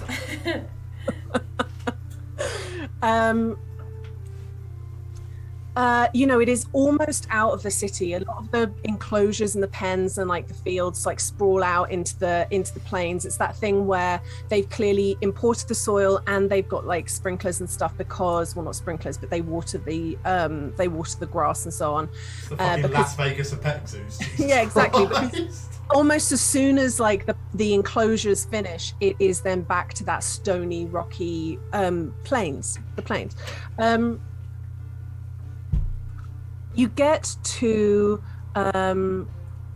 you realize it's actually kind of big as you're approaching. This is almost like a full zoo, not just petting, but full. And as you walk up to it, the sign over the archway, it's called, that the sign says the Katerina Consort Petting Park. Katerina. And beneath it, a plaque says, in EOJ 49, so in Era of Julian 49, the Queen Consort herself, Katerina, opened this park. And on either side of the arches are little booths. And within the booths are is a gentleman. So There's one gentleman in two booths. he just runs back and forth. Like Bugs Bunny playing tennis with himself. Yeah. I would say, you've all got 15 passive perception. They are identical men, greasy brown hair that's like kept back with the lace, but then hangs quite like limply over their shoulders. And you have to go like up to the booth in order to be able to get it. Yeah, well, it's free silver for adults, 1 silver if you're a child or an OAP. The special exhibit is extra, but you pay at the door of the special exhibit. What's the special exhibit? You have to see when you get to the special exhibit. That's why they don't let you pay right now in case you get disappointed. It's free silver. I put 6 silver up and go, 2 tickets please. You are given 2 little like little tiny like old-fashioned cinema tickets. I do the same thing. I pay 6 silver. Give one to that, obviously. I pull out the two I've got a coupon. and do like a really cool try to do a really cool thing by like separating them slightly, and they both just sort of flutter down. Shit. Just before you did that, your particular lank-haired boy went like aghast that you already had tickets. Sorry, hold on. That's why he dropped him and scared the shit out of it. And I hand them over. 2 tickets, please. No. 2 what? You've already got 2 Yeah, tickets. you exchange your vouchers for the tickets. Oh, right. Yeah. And, I thought you gave him 2 tickets and went, 2 tickets, please.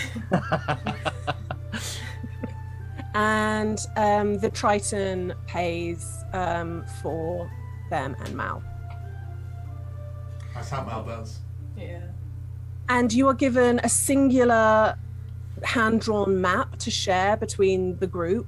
I don't need it. I know this place like the back of my head. I'm going to be honest, Agatha. Yeah. It's a dark mark on our friendship that you've not suggested coming here before. Because it's like, imagine if I like moved to a new place and there was like a dinosaur park and like you just never took me to the dinosaur park. Imagine that. Imagine I was there for 5 years before I went to the dinosaur park and it was because I went there for work. Fucking imagine that. That would be egregious. We all need to go there at some point, by the way. I did a bunch of work there. It's great. I love That's the whole. I can get free tickets actually, genuinely, but that's a separate thing. I've got a dinosaur guy. So, you step in through the arch into the Katerina Consort Petting Park. And looking at the map, you realize that the enclosures are categorized mostly by food. So the first one that you come to is the hay enclosure. And as you there's a sign as you're queuing to go and see, get into the enclosure. And the sign says, "Do not force feed the animals. Sometimes they're not hungry." And this is so weird. I've been to a zoo where the animals are categorized by what food they ate. Because you could buy...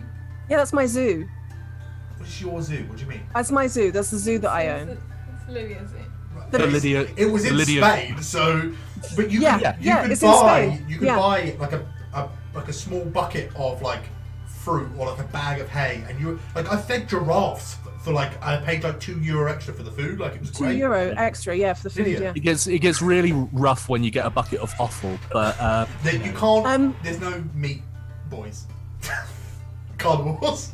So, you are queuing up outside the hay enclosure, as there's kind of a general way that everybody kind of goes. There's sort of a way a direction when you go into a supermarket that it seems really obvious the way to go. I really love the idea of us trying to go a different way and Agatha going, no, we have to go this way. This is the way. Yeah, because you can't go see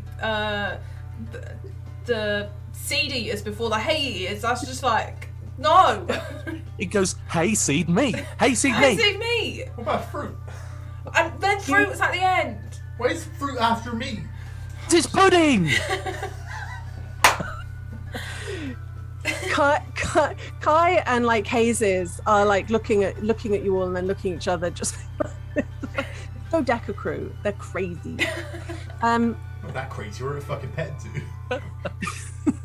You're given very small reusable bags that have within them hay and grass. Do you like my tent? I got it from the zoo. Get down, they've escaped. The bees are out. And in this enclosure there's separate little bits, so it sort of cycles the animals through so that they're not just eating 5 tons of hay. This enclosure has sheep and goats and a very chubby little Shetland pony. There's also fawn here and examples of fawn that aren't from Mar Iridia that look slightly different, and including a separate stable that has a fawn that is over 10 feet tall. And the plaque says that from top to tail or hands. No, Nikki, tall is up. No, I know tall is up, but people. No, tall. And the plaque says this fawn has been given to us by the people of Dawn Valon. There is also Oro and there is 100% a sign somewhere that says "fantastic." And there's deer and there's horses. Sunny meets eyes with a goat at one, because Sunny has goat eyes. Yeah. Sunny meets eyes with a goat at one point. And you can walk amongst them. You're stepping through piles of dung and sawdust and hay and stuff. And Kai's very game. Hayes is very game. Mal is very game. Mal's date is not that game, and is I don't like this. I'm gonna go and wait for the next one that might be cleaner. You should go see Little Sebastian. He's the best. Fuck you. Little Sebastian, however, is a man that does the shows at the bird exhibits. Yeah, try and feed him. He doesn't always take the hay, but sometimes.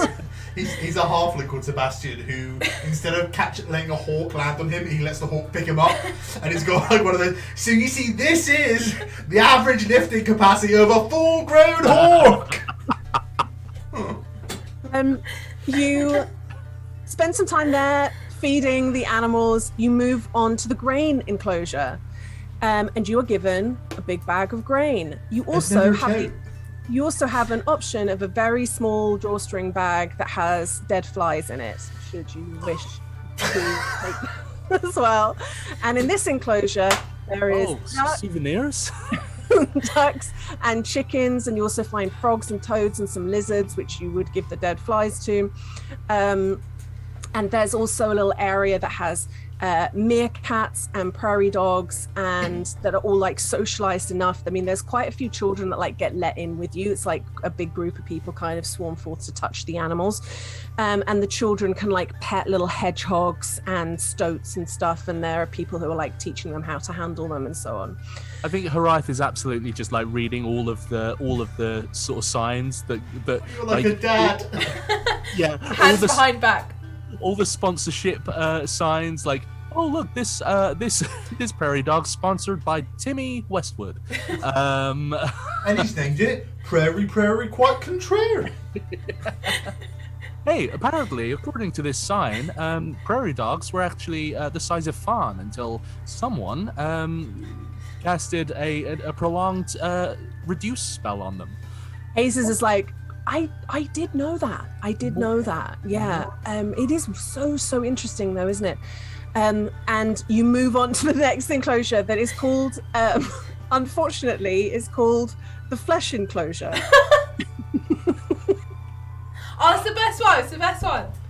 You are handed a sodden bag of meat strips. I'm not. I ain't absolutely not. I'm not handed that bag. I'll take yours, Sonny. And a separate little bag of grubs. And the sign above says adults only. Wait. Flesh enclosure, adults only. I think my mum used to work at a bar like this. It says enter at your own peril. These animals can bite and scratch. Make sure you find the right spot to be at. No one ever has yet. And this one, Nevma's like going to the front going, I think it's going to be Albers. And as soon as like the gate is open, she like just dashes in and starts running around. And indeed, she panics a few animals that were like near the gate as she sprints in. But there is in fact a micro owlbear it's adult, but it's only actually about this big. And she immediately comes up short and is like, and it's like way too intense with this owlbear, and just like scared to touch it. I turn to Sunny and just say, how easy do you think it'd be to steal that? Me.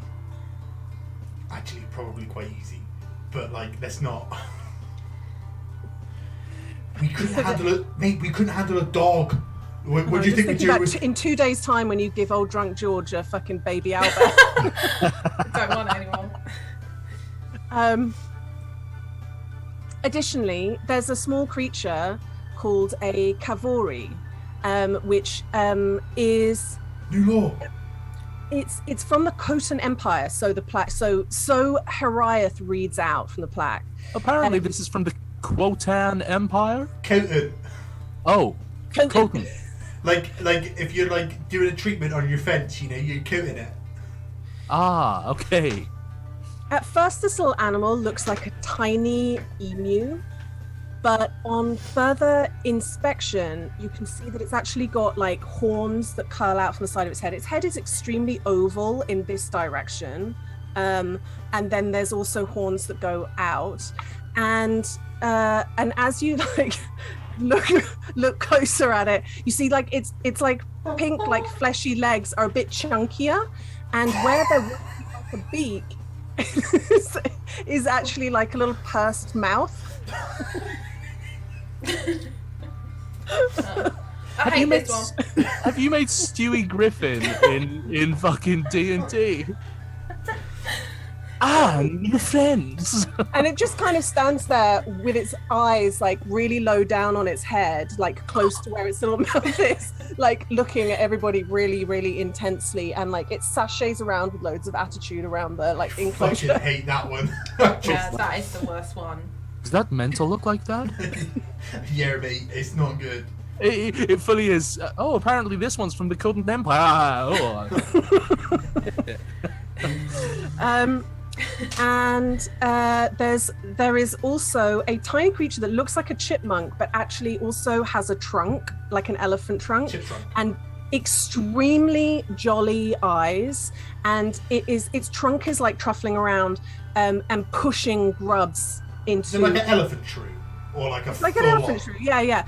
Using its trunk to like push grubs, and it's got the tiniest little sign on its like strapped to its back, and the sign says, "I have already eaten too much today," to try and discourage people from feeding it. But it's like running around. Its eyes are like so like just happy to be alive, and is like grabbing the grubs from other. Do it, Agatha. It's already eating. I don't, but one more. It's so cute. No, It's so round and so chubby, and its chubby little trunk is like really trying to get to all the grubs. Oh no. Oh, it might. Really little shit in, yeah. No, Agatha. Honestly, it might burst. Wait, also, Nemmer is still back at the owlbear, so I'm gonna go fight her. You just find her with like a massive lump in her shirt. She's like hugging the owlbear, like pointing a knife at a child. Never. No, look. The owlbear's got love they can share with everyone. It's okay. We can come back another time. But do you think that they have a gift shop? I mean, probably. We can get you like a stuffed one or something. I've already got a stuffed one, but I could have two. Okay. I'll get you a stuffed micro owlbear. No problem. I just think they're so cool. They're so cool. They're so cute. You move on Do you think to. it will remember me? Reluctantly, she is like torn from the micro owlbear, and the next enclosure you Look, get. it just snapped at that kid. It doesn't like it as much as it likes you. I know it's like it's my best friend. What? Agatha. Agatha, shut your mouth. I'm going to name the owlbear Agatha. No, I don't. Actually, no, that's kind of cool. Agatha owlbear. Wait, no, don't call it after me. The next enclosure is called Flesh, in brackets, Winged. And you can't go in it, but it does have like tunnels. Kind of like when you go to the aquarium and you have like that tunnel that you go through, but it's all net. And Lydia, you've made a section of this that's flesh flaps, and I hate it. Guys, I'm so glad they've put the net in, because what happens to me so often is like big birds and stuff just sort of land on my horns because they think it's like a moving tree or something. It's an absolute nightmare to get them off again. Oh, I really want to see that now, No, though. you don't. Do they really think you're a tree? They don't think I'm a tree. They just like to land. They like hard, like sturdy things, so they land on my horns.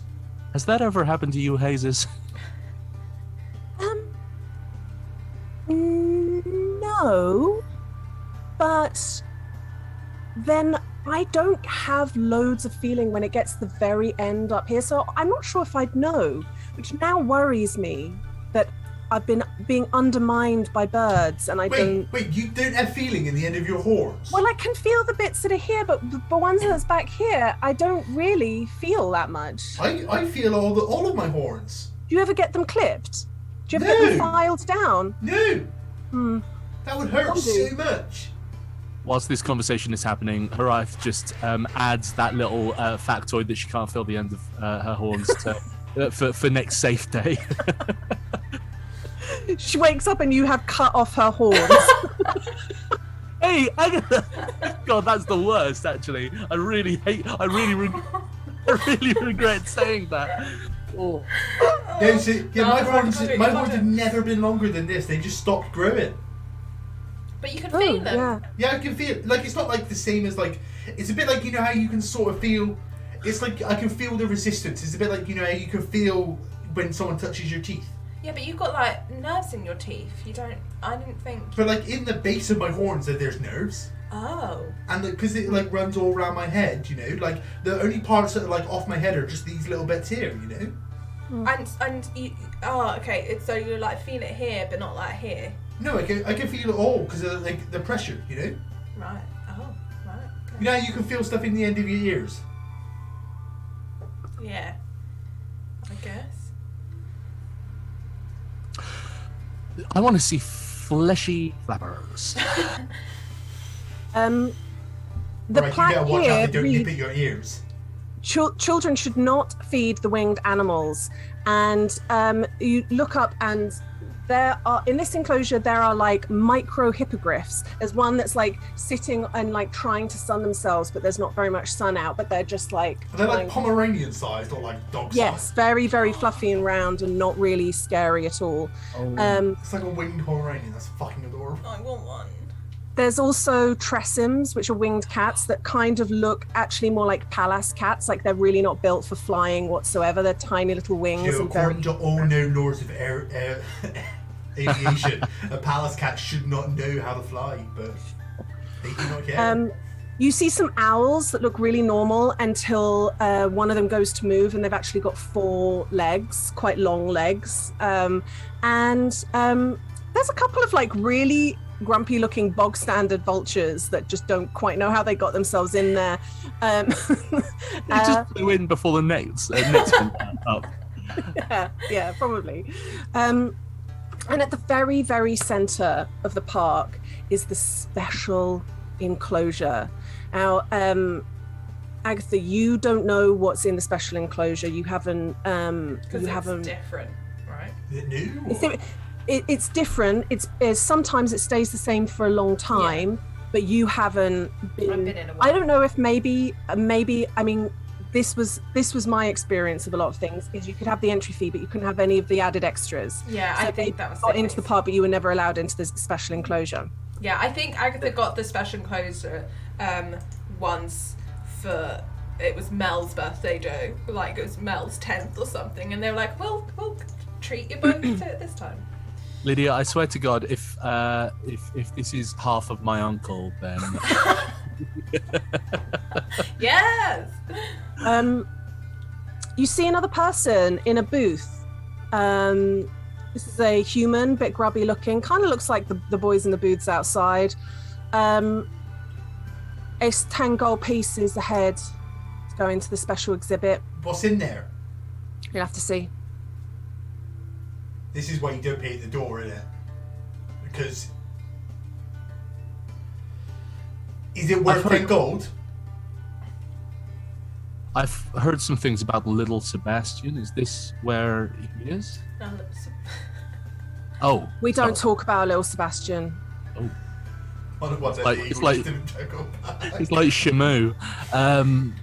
Right. I mean, yeah, of course. And I put down 20 gold. Is it worth the 10 gold? Right.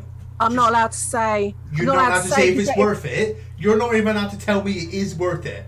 Listen, it's not worth my license.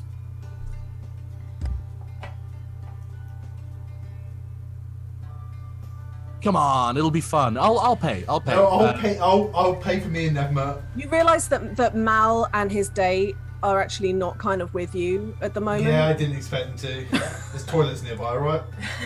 We lost them in the meat tunnel. In the meat tunnel? I'll pay for me and Nevma. Kai pays for Agatha and Kai. Oh, it's just the 6 of us now. Yeah. Okay, perfect. Are we ready to have our minds blown? You enter through this door and you are immediately dark, and the air feels damp and warm, and you walk through a tunnel into a kind of almost it's almost like an amphitheater, in the sense that there are like steps that go up round, all looking in on a glass enclosure. And within the glass enclosure is stone, dried tree trunks, a lot of moss and mushrooms growing. This is not at all like the habitat that's in Mararia. But it is extremely low light for those who don't have dark vision. I'm just going to turn the extremely jolly music. Why? It's not that it's inappropriate, it's just a little much.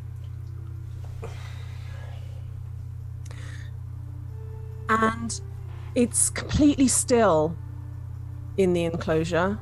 All you can see is like environmental, like stuff. The stones, the logs, the tree trunks, the foliage. Do you think he got out? No, it's probably just like hiding or like sleeping or something. I'm gonna see if I can find an info card or something. Bear with. I'm going to say anybody can do a perception check. If you are, it's going to be a little bit harder for the people. It's not completely pitch dark, but it's just a little bit harder for the people that don't have dark vision. Are you trying to get me to shout I have dark vision or? Yeah, I'll take a look. Is it disadvantage with dark vision or is it different ace? It's a different DC because it's not quite 5 points for them. I got a 15 with dark vision, and if you factor in the -5, it's 10. Okay. I've got an 18, which is good for me. I got a 9.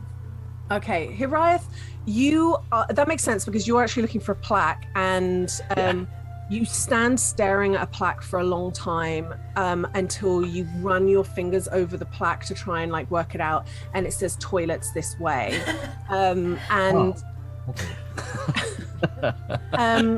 But Hiraeth, Sunny and Agatha, you're really like pressed up to the glass. So is Nevma. So is Kai, and you honestly are there for a long time thinking,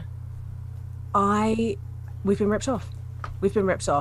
And then 2 of the large like mushroom caps stand up and turn, and these tiny little dark eyes look at the people who've come in, and 2 myconids stand up from their place.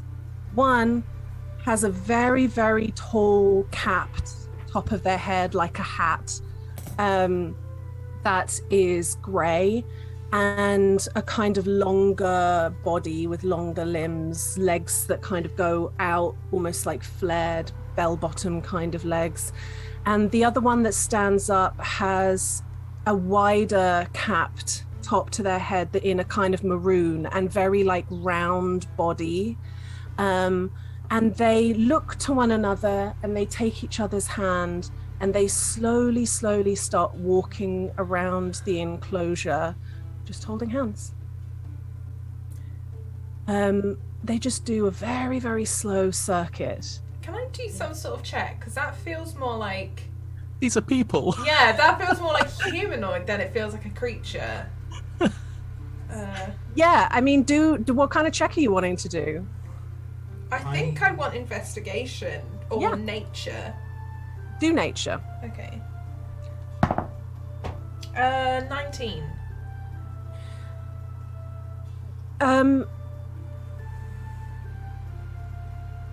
You, as they do a circuit and come near you, you can hear the creak of their bodies as they walk. And it's not, you know, that's not a person in there. You look at their faces that is embedded in like the fleshy part of the, what would be the stem of the of the mushroom. And it honestly kind of amazes you because you would never have seen a myconid before. And they stop just in front of where you're all standing and turn and kind of look up at you. They're quite short. Oh, okay. Put their little like stumpy hands up and slowly wave. Yeah. Can I message one of them? You can. What do you say? Hi, are you okay? Hello. Fuck. Are you okay? How long have you been in here? A whole life. Oh no. Did you? Oh. You're right, Sonny. No. What's wrong? I just messaged it and asked it how long it's been in here, and it said, "Hello, I've been in here my whole life." What's your name? Oh, You she's realise asking now what- that you have like a telepathic connection that isn't anything to do with message. My name's Sunny. Do you like it in here? One looks to the other and looks back. This is our home. Are you happy?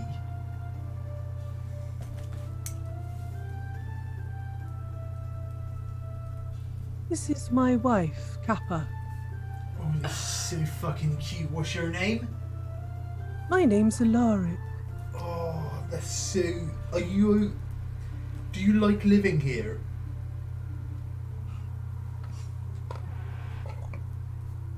This is our home. That's a no, mate. I know a no when I see it when I don't hear one.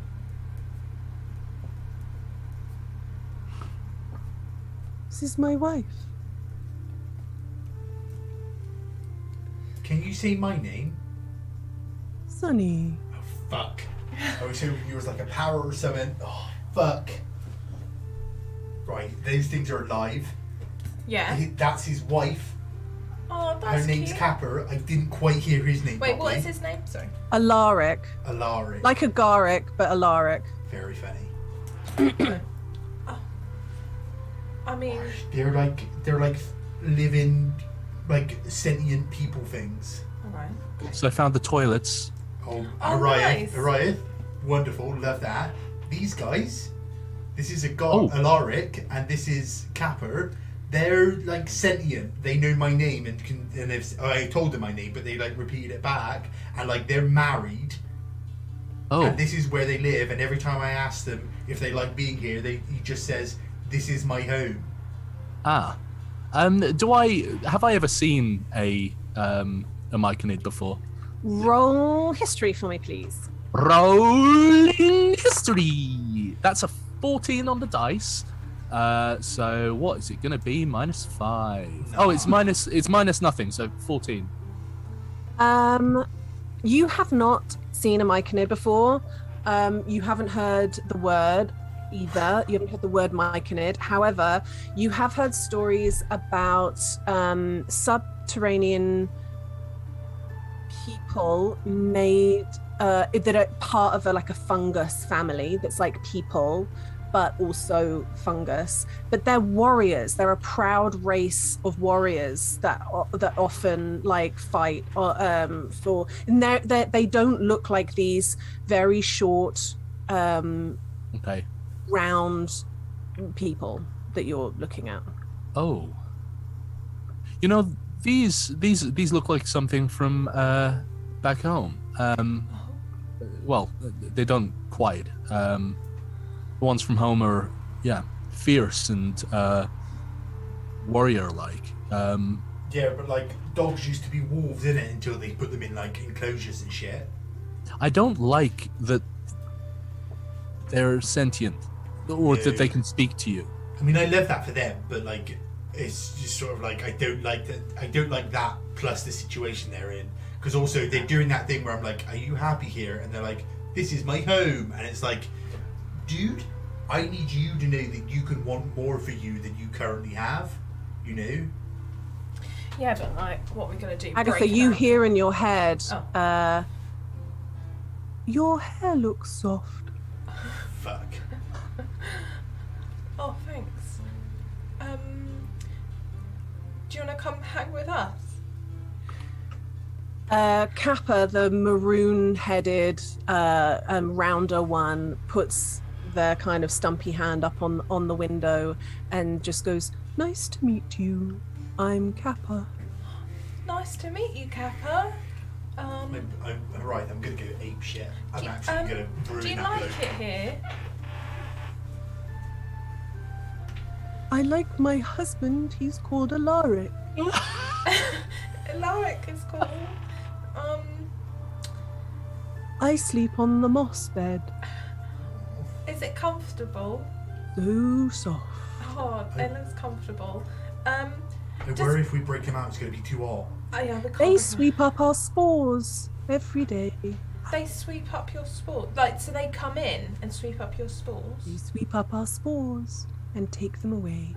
What do your spores do? They just. There are spores. Okay. Oh, okay. What would happen if they didn't sweep up your spores? Are they like your babies? Some might be, yeah. Fuck! I think I just look at Kai and just go, we gotta get him out. Guys, we gotta get him out. Guys, we gotta get him out. I worry if we break them out, they're gonna dry out in the sun. Right, this is right, okay, look, we can't break him out right now, but what we can do is some research on myconids and find out where they should be, and maybe we can find a place for them or something. They take another turn around the enclosure, just slowly, softly padding along, holding hands as they go. Can I go find the guy that let us in, the 10 gold? Don't make a deal, otherwise he knows that we're gonna do something. I'm not. Yeah, you go out into the bright sunshine, and there is the grubby-looking woman. She'll charge you another 10 gold if you come in. In the booth. No well, refunds. I didn't want a refund. They are in there. You just got to really look. No, They don't move. They're really they're really cool. How long have they been here? Like they're Those two. Yeah. 10 years. 10 years. Wow. And you just charge 10 gold to see them and stuff. Can I just ask what that 10 gold goes on? Like. Right. Okay. No, it takes quite a lot to keep the grass growing, you know. Yeah, and food and that. Yeah. It must take a lot to clean and stuff, right? Like, how do you? Yeah, I don't do the cleaning. Who does the cleaning? Right. I love to think Kai's just stood behind you, being Kai didn't come out with you. I think Kai is actually still staring at the glass, absolutely horrified at the whole thing. Where did they come from? I couldn't see a plaque in there. I just wanted to know. I don't know. Does anyone? I don't know. Well, I'm not information. I'm tickets. All right. Well, who does have information? You got to wait until 2:15. Have you seen my friend arrive? He has read every single plaque here, and I used to read every single plaque, but I know them all off by heart. But there's not one in there. You might see Vivian around, but she does. I haven't seen her. Right, and who's Vivian? Is she the one who writes the plaques? She does it. She owns the place. You'll see her because she's got that big lizard on a string. What? I would say roll history, Agatha. Roll history. Oh, yeah. Not like an inflated one. That's what I thought. I was like, oh, like Shrek. Oh, that's good. That's an 18. Yeah, Vivian is the woman that owns the petting park, and she's a bit of a Solarayan character, because even when she goes into town for a drink or whatever, she takes her absolutely enormous crocodile-sized lizard out on a lead and has a huge black bun of hair that looks suspiciously like a massive hairpiece, and is just a real eccentric character of Solaray. She's the fucking Tiger King, isn't she? Jesus Christ. She absolutely is. Yeah. And she walks around and she's the one that will charm. She'll come out of her home to do a walk the grounds and talk to people and give information about stuff. Fucking Pete Fifield. That bitch, Pete Fifield. Leave my dad out of this. He's been waging a secret war all this time. Pete read all the information things and learned that the first time you guys went back, and every time there, he's been secretly copying the map into he doesn't actually brew ale. That was actually just a cover up for his plan to heist. He's been buying the mead all this time. Yeah. What he's done is he's made the mead into a mnemonic device to learn the blueprints. Yeah. Is she like around? Like, do I know if she? I don't know if she's going to be round today. But you guys can be long because you're kind of filling the place up. We want to send some more people in. All right. Okay. All right. Well, that was fucking shit. Yeah. All right. I'll go back The in. fucking rip-off. Don't give him any money. No. Shh, play it cool. It's fine. No, I'm going hard the other way. All right. Nothing even happened. It was so boring. Are you guys leaving the Yeah. enclosure? Yeah. Just like the couple are still holding hands and they just wave goodbye to you. I I just- messaged them. Yeah. Oh, go on. Bye. Goodbye.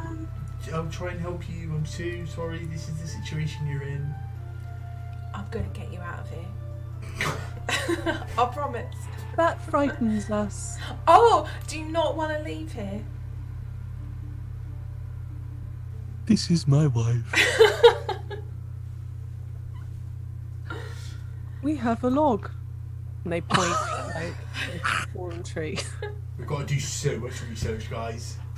Because I need to make sure that this is. I tell you what, I'm in a quandary. Yeah. A we can't- moral quandary. Right, we and I can't need to just do. break them out because that's unethical. Like, It might be ethical, but like we need to do research. yeah, but I was like standing there going, right, but we could really invest in transportation to liberate them, couldn't we? But even if we do, they've got all the spores. Don't they have all the spores? They could just do it again. yeah, Okay, that, but we that's need to probably get what the they're doing. spores. We need to start a petition.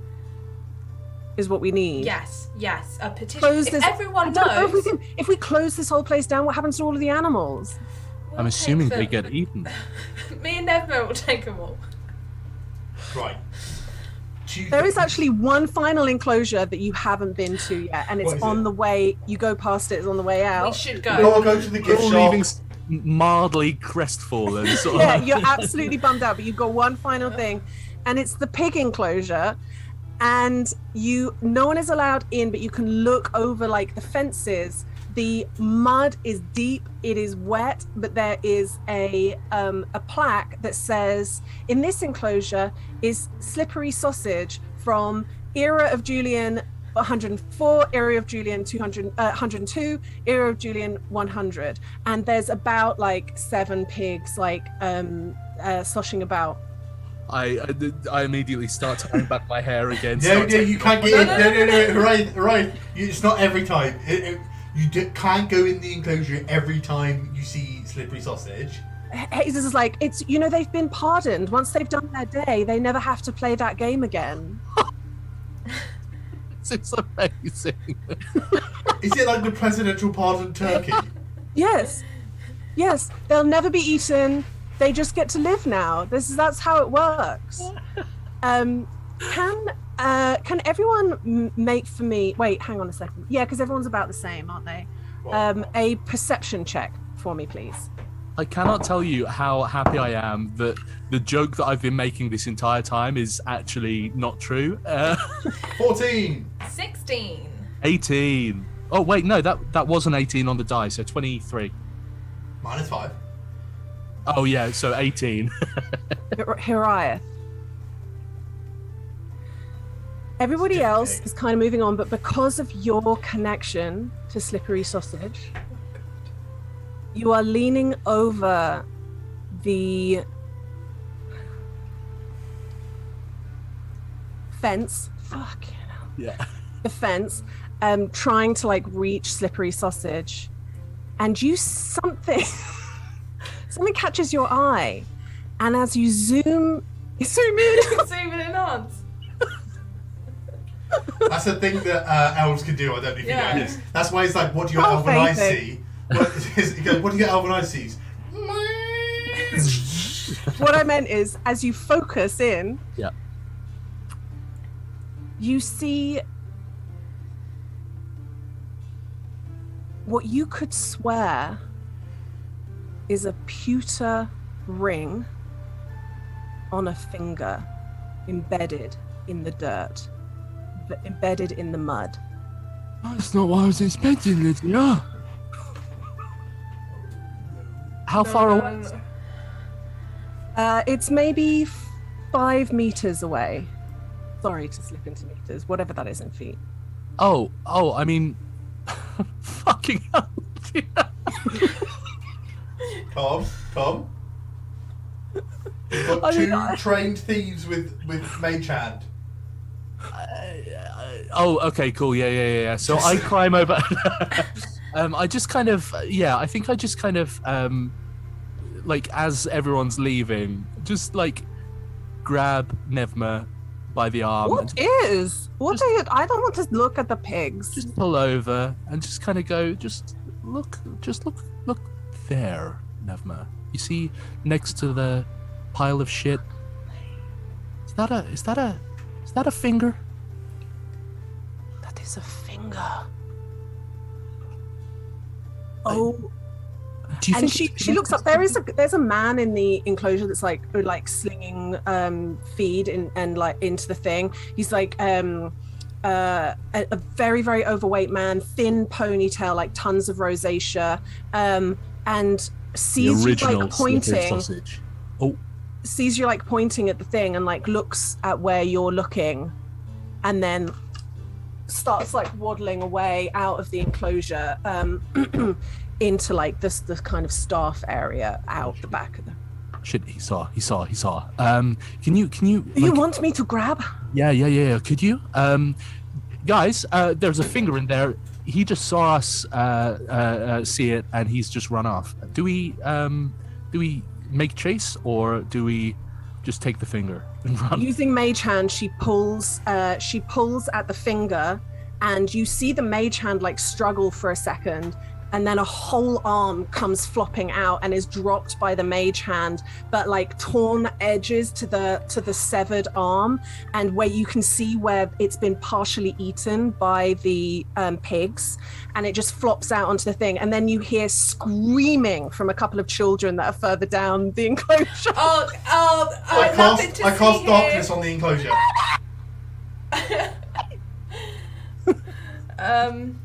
You cast darkness, and then there's just additional screaming going, "The world's ending!" Can I cast calm emotions on all the kids, and I'm like, hey, have you seen little There's just Sebastian? like a dark cloud with silence coming from within, and then just a quiet voice of, "The world's ending. The world's ending." No, Nick, you cast darkness on the enclosure. On the pigs, so they couldn't see the body. Yeah, on the kids. Casting darkness on the children. No. Mummy, the sky's falling. The world's ending. Okay, so there's darkness on the pigs. But immediately start squealing like crazy because they're scared, and the kids who saw it, who were going hysterical, you've cast calm emotions on them, and they're just like staring at the black sphere. It's they like to eat in the dark. Did you know that they like to eat in the dark? So that's what we're gonna do. But have you seen little Sebastian? I hope you gave him lots of pets. Shall we go?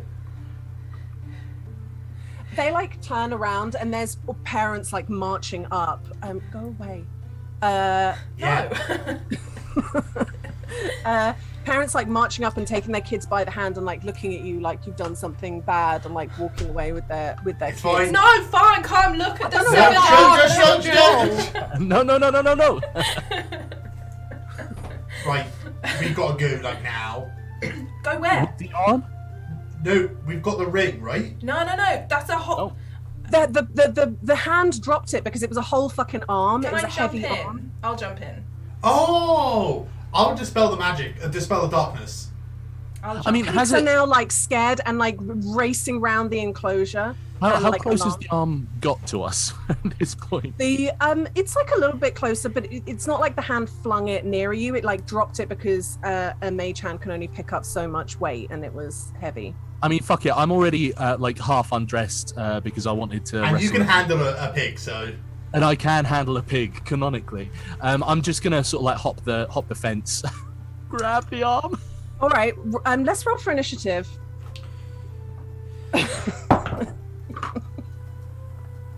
To be fair, Agatha, better me than you. Let's be honest. 13. Oh, We kind of. Oh yeah, well let's do everybody. Oh, sorry. Don't worry then. Don't do it. Don't do it. nat 1 for a 3. Okay.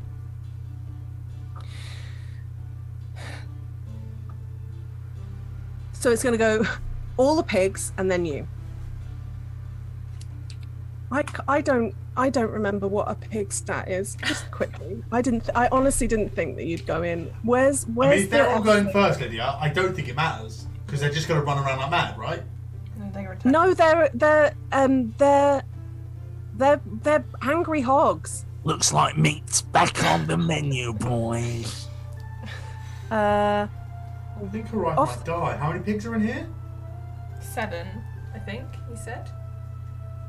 When was Spria? What session was Spria? 30 to 50 wild hogs. 30 to 50 wild hogs. This is why we need automatic weapons, guys. What happens when 30 to 50 adult wild hogs? You know what? I'm gonna make it up. I'm gonna make it up because I made it up the first time anyway. Do you want pig stats? Don't make it up well. You know, they do. I had adapted hog stat, like boar stats, to be pig stats, and which was why you took bludgeoning damage for like a charge attack. But which is why Horizon is going to die because apparently there are 7 boars in here.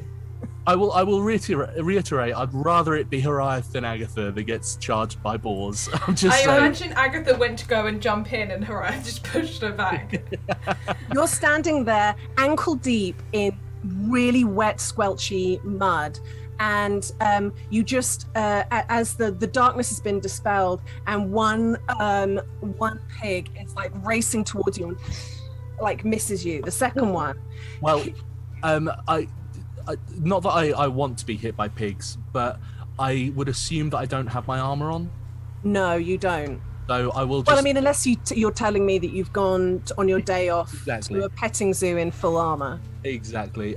So my my AC is currently 12. Okay. Well, that was a 19.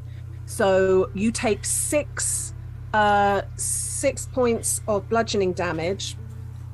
And then roll for me a dexterity saving throw. Slippery sausage, no, what are you doing?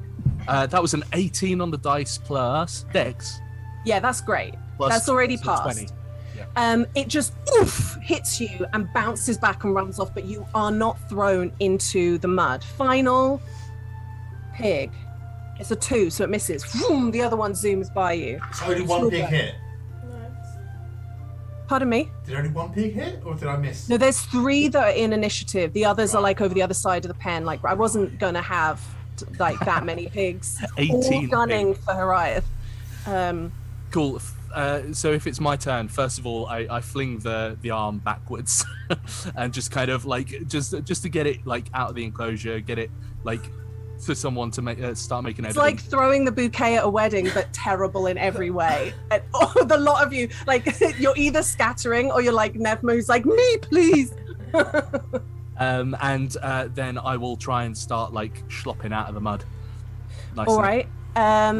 It is difficult terrain Cool. because it's mud. So you but you only took 1 step in. But give me an athletics check to see whether you stay standing, how difficult it is, whether you can do it. Because we're talking. I mean, you gave me the right fucking Your word. expertise, I think, haven't you? No, not expertise, but I do have a +7, so that's 23. You have a moment. Roll just a d20 for me. Mm-hmm.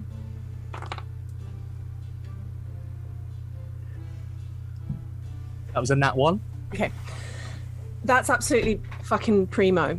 Okay. You are, you find yourself, like, there's a moment where you really can't, like, extract yourself from the sodden mud, but you manage to do it and you heave yourself over the side before they can turn and, like, charge at you again.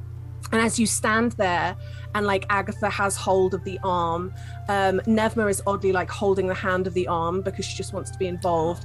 And you look down and your shoes are back in the pen. Oh shit! These are really good like moccasins as well. Yeah. These are the ones from Nevma's mum as well. They wouldn't have been because those no. those are like tied right up. They're good riding boot kind of Cool. things. But Cool. these are like nice like slip-ons. Driving moccasins. My boat shoes. Oh. Oh God. Okay. I think we need to go. Right? Do we just run, or do you want someone else to hold that? No, I got it. I say we Nevma exit. takes off like her cropped jacket and like Oh. lays it over the top of the arm, Wrap it up, so that you're not running with a severed arm through the streets of Solarea. As we run out, can I thaumaturgy a big like stack of owlbear plushies and to like send them all flying and grab one in the chaos and run out with it? Okay. I don't want to give this place any money, Yeah. any more money. This is the first bad thing that Sonny's done. You cast thaumaturgy. That happens absolutely brilliantly. What you're going to need to do is roll sleight of hand to steal one of the flying owlbear plushies. I will say this though: no matter what you roll, you know that Nevma's already going to have 3. So, Yeah. What do you think Neville was doing the whole time? yeah. There you go. Was it? In natural 20, baby. Yeah. Important role. You get a good one. It's clean. It's not touched the floor. It's really, really nice. It's plush. Thank you, Ash, for making the dice that let me steal a teddy bear for my fictional girlfriend. You're sprinting out, and there's a couple of voices that are like, "Oi, oi, oi! What have they got? They got an animal!" And but none of them are quite quick off the mark enough to chase you, except you are running towards the archways, and the shouting has meant that the 2 identical lank-haired boys have come out of their booths and are like standing there really like slim and lanky, and they're like getting ready for this like onslaught of people sprinting. Agatha runs like right up close to one, like she's not gonna move, and then just misty steps like over. A ghost! Ghost. Guys, it's all Gibbons. It's Are you pushing these guys out of the way? Are you trying to For dodge them? sure. No, I'm just pushing. I'm straight up pushing. Can Yeah, you roll? I'll push one. Can you roll athletics for a shove, or you Yeah. could do an attack? I don't really mind either way. No, I'm just gonna do it. Well, I'm gonna try to do a shove. That Literally, wasn't great. it would be an athletics. 17. 13 for me. Sunny headbutts one. Yeah, these skinny little teenagers didn't fucking stand a chance against you guys. You're fucking steamrolled, son. And somewhere along the way, Malvolio and his date are like in the throng and back, like running with you out of the way. And the whole group of you are now in the streets of Solarea. Where are you running to? Annoyingly, I think Agatha would start running towards the custards just because Yeah. it's like ingrained in her to do that. But she's happy to run somewhere else. Like, I see. I think Kai says out loud, "Where? Are we going back to the school? Are we going to? Are we? Where are we? We've really got to think this through." okay, where do we go? Custards, we've got a severed arm.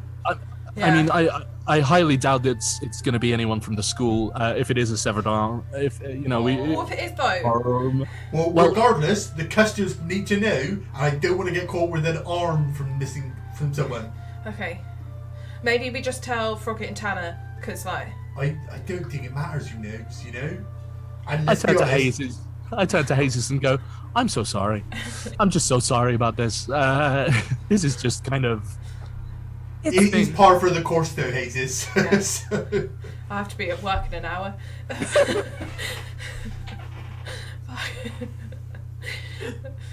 She's not looking pissed off. I mean, it's also, I think you can kind of see in her face, it'd be really inappropriate for her to go, "This is fucking brilliant," but it is like, but there is a sense of like, it's just all adventure. Like this, Yeah.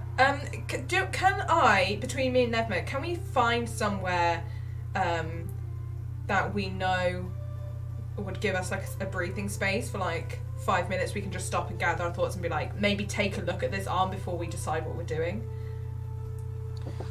Well, like, you know, we could actually, we don't need to go into the Apennine, but we could go, you know, there's that like back entrance that goes straight into the cellar. Yeah. We could just go and stand in the cellar and talk about it. Yeah, let's do that. Let's do that. Okay. Yeah, run You all go. Yeah. You all go sprinting to the Apennine, and instead of going in through that like doorway, you beckon everybody into like the cellar doors that open up on the street where barrels and We're stuff all get. huddled and like Trevor's there. It's like, Trevor, go away. Trevor's joined in. You like skid down what is essentially a slide into the cellar. So what the fuck? Why does this keep happening? First of all. I just put the arm like on either a table or the floor or something. Oh god, it really, really stinks. it absolutely reeks. Can I? Oh, Yeah. I was just gonna. Can I look at the ring? That's exactly what I was Yeah. going to say. So, yeah. You take off. It's a very, very simple pewter band. It's got dents in it. Roll investigation Thank you. is what I should say before I start describing. I mean, I hate to say it, but a pewter ring doesn't particularly look like a Divisia Sensus student. Yeah, fair. I mean, I 23. mean, look at your ring. Yeah. Yeah. 23. Yeah. Yeah, it's there's no inscription on the inside. There's no stamps.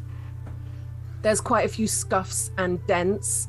In fact, it's not really like you try and pull it off the finger Yeah. to see if there are things on the inside, and it really is difficult to get off because there's dents into like the flesh that make it hard to go over the knuckle.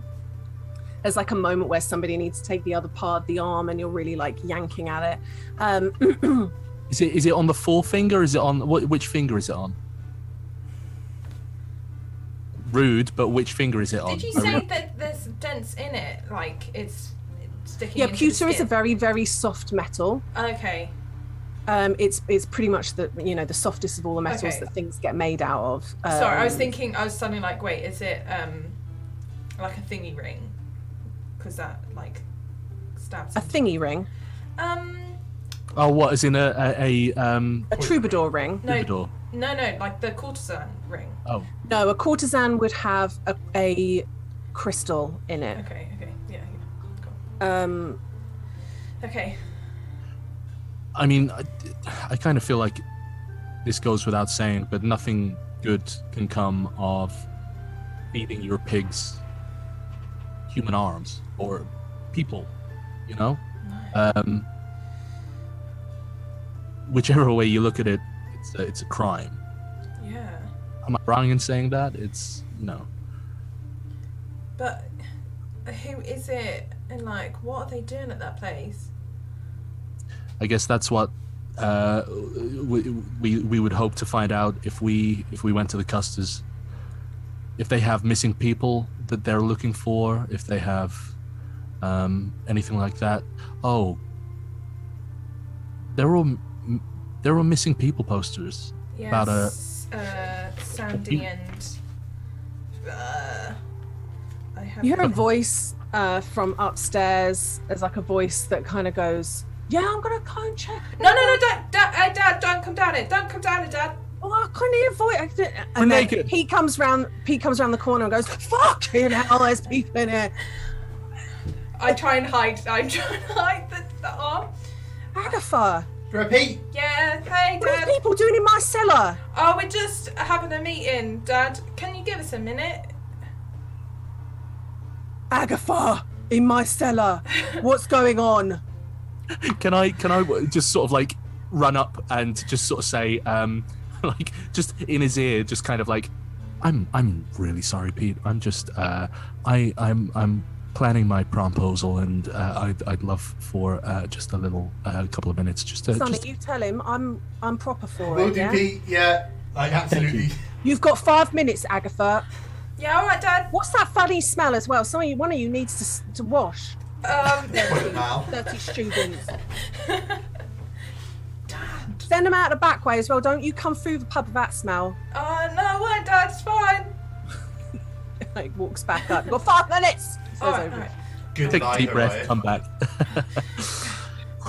Okay. We gotta get this arm out of here. Yeah. Are we agreed that it's going to the custers, right? Right, I'm super on board with that, but I do want to see this. If our hope is to, like, break out the Myconids, right, and the custers shut down the thing, Yeah, they're it's going to be gonna on, make it like, harder. max security or something. Like, so, I'm super... I want to give it to the custers, but I just wanted us to, like, be aware of, like, the ramifications. And look, here's the thing. I absolutely, you know, I love Frogger and Tanner. They're great. They're great at a lot of stuff. They're but mostly great once you've figured it out and we've then yeah, they're not good at solving Yeah, it. you Once solve need- it, we deal with it, and they're really good at, like, the admin part. Actually, they're not, because they lost the 2 kids, so they Yeah. are there though. They're The only- there. Yeah. The only reason I mentioned that the pewter ring doesn't seem Divisia Sensus related, I meant no offense, Agatha, whatsoever, but if it's someone from the town, and if someone from the town, if it's someone from the town that you don't know wears a ring in that particular style in that particular finger, then they will have more of an idea of who it might be than someone from school. Yeah. Right. Yeah. Right? Yeah. I think regardless we had it in, because we've got nowhere to keep even Pete noticed the smell, and let's be honest, he's in a room that smells like yeast and farts all day, so, like, the fact that he could distinguish it, like... Yeah. Also, it's so hot in here. Pash was bad enough. We can't have a Yeah. pet human arm. Yeah, that's Okay. And with that, I think we'll call it an evening. No. You bastard Pick it up. human! We'll pick it up from there next week. Well done, lads. Well done, guys. Fucking horrible. Just a quiet, sweet, light-hearted episode at the petting park. Wow. Thanks for coming, guys. We are week game. Lydia, great job on timing. Excellent work. Excellent job on Before Joshy, 10 o'clock. thanks for the raid. Tom, thanks for resubscribing. 26 months is terrifying. Damn. And Georgie, welcome to your first live stream. I'm not going to give you the bottom of the Georgie. circumstance because you're, like, a real person that people actually know. So, You're like a balloon. yeah. Thank you everyone for joining us. Jump in the Discord. We've got all sorts of wonderful stuff. Also, reminder. Dice launching a Kickstarter the first half of October. It is a TTRPG called You Meet in a Tavern, You Die in a Dungeon, where in the entire session you play through meeting and dying as adventurers in a single session.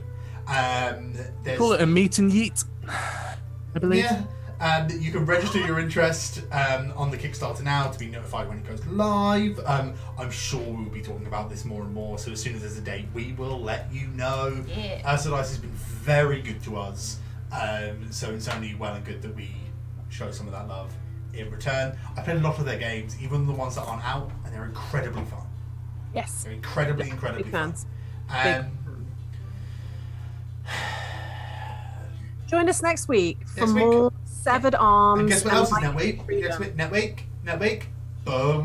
Bonus stream on the Friday. Yeah. Pay attention. You never know, you might get a few more extra bonus arms. Probably not. Yay. Horrid. Truly horrid. Bye, guys. Bye, everybody. Bye.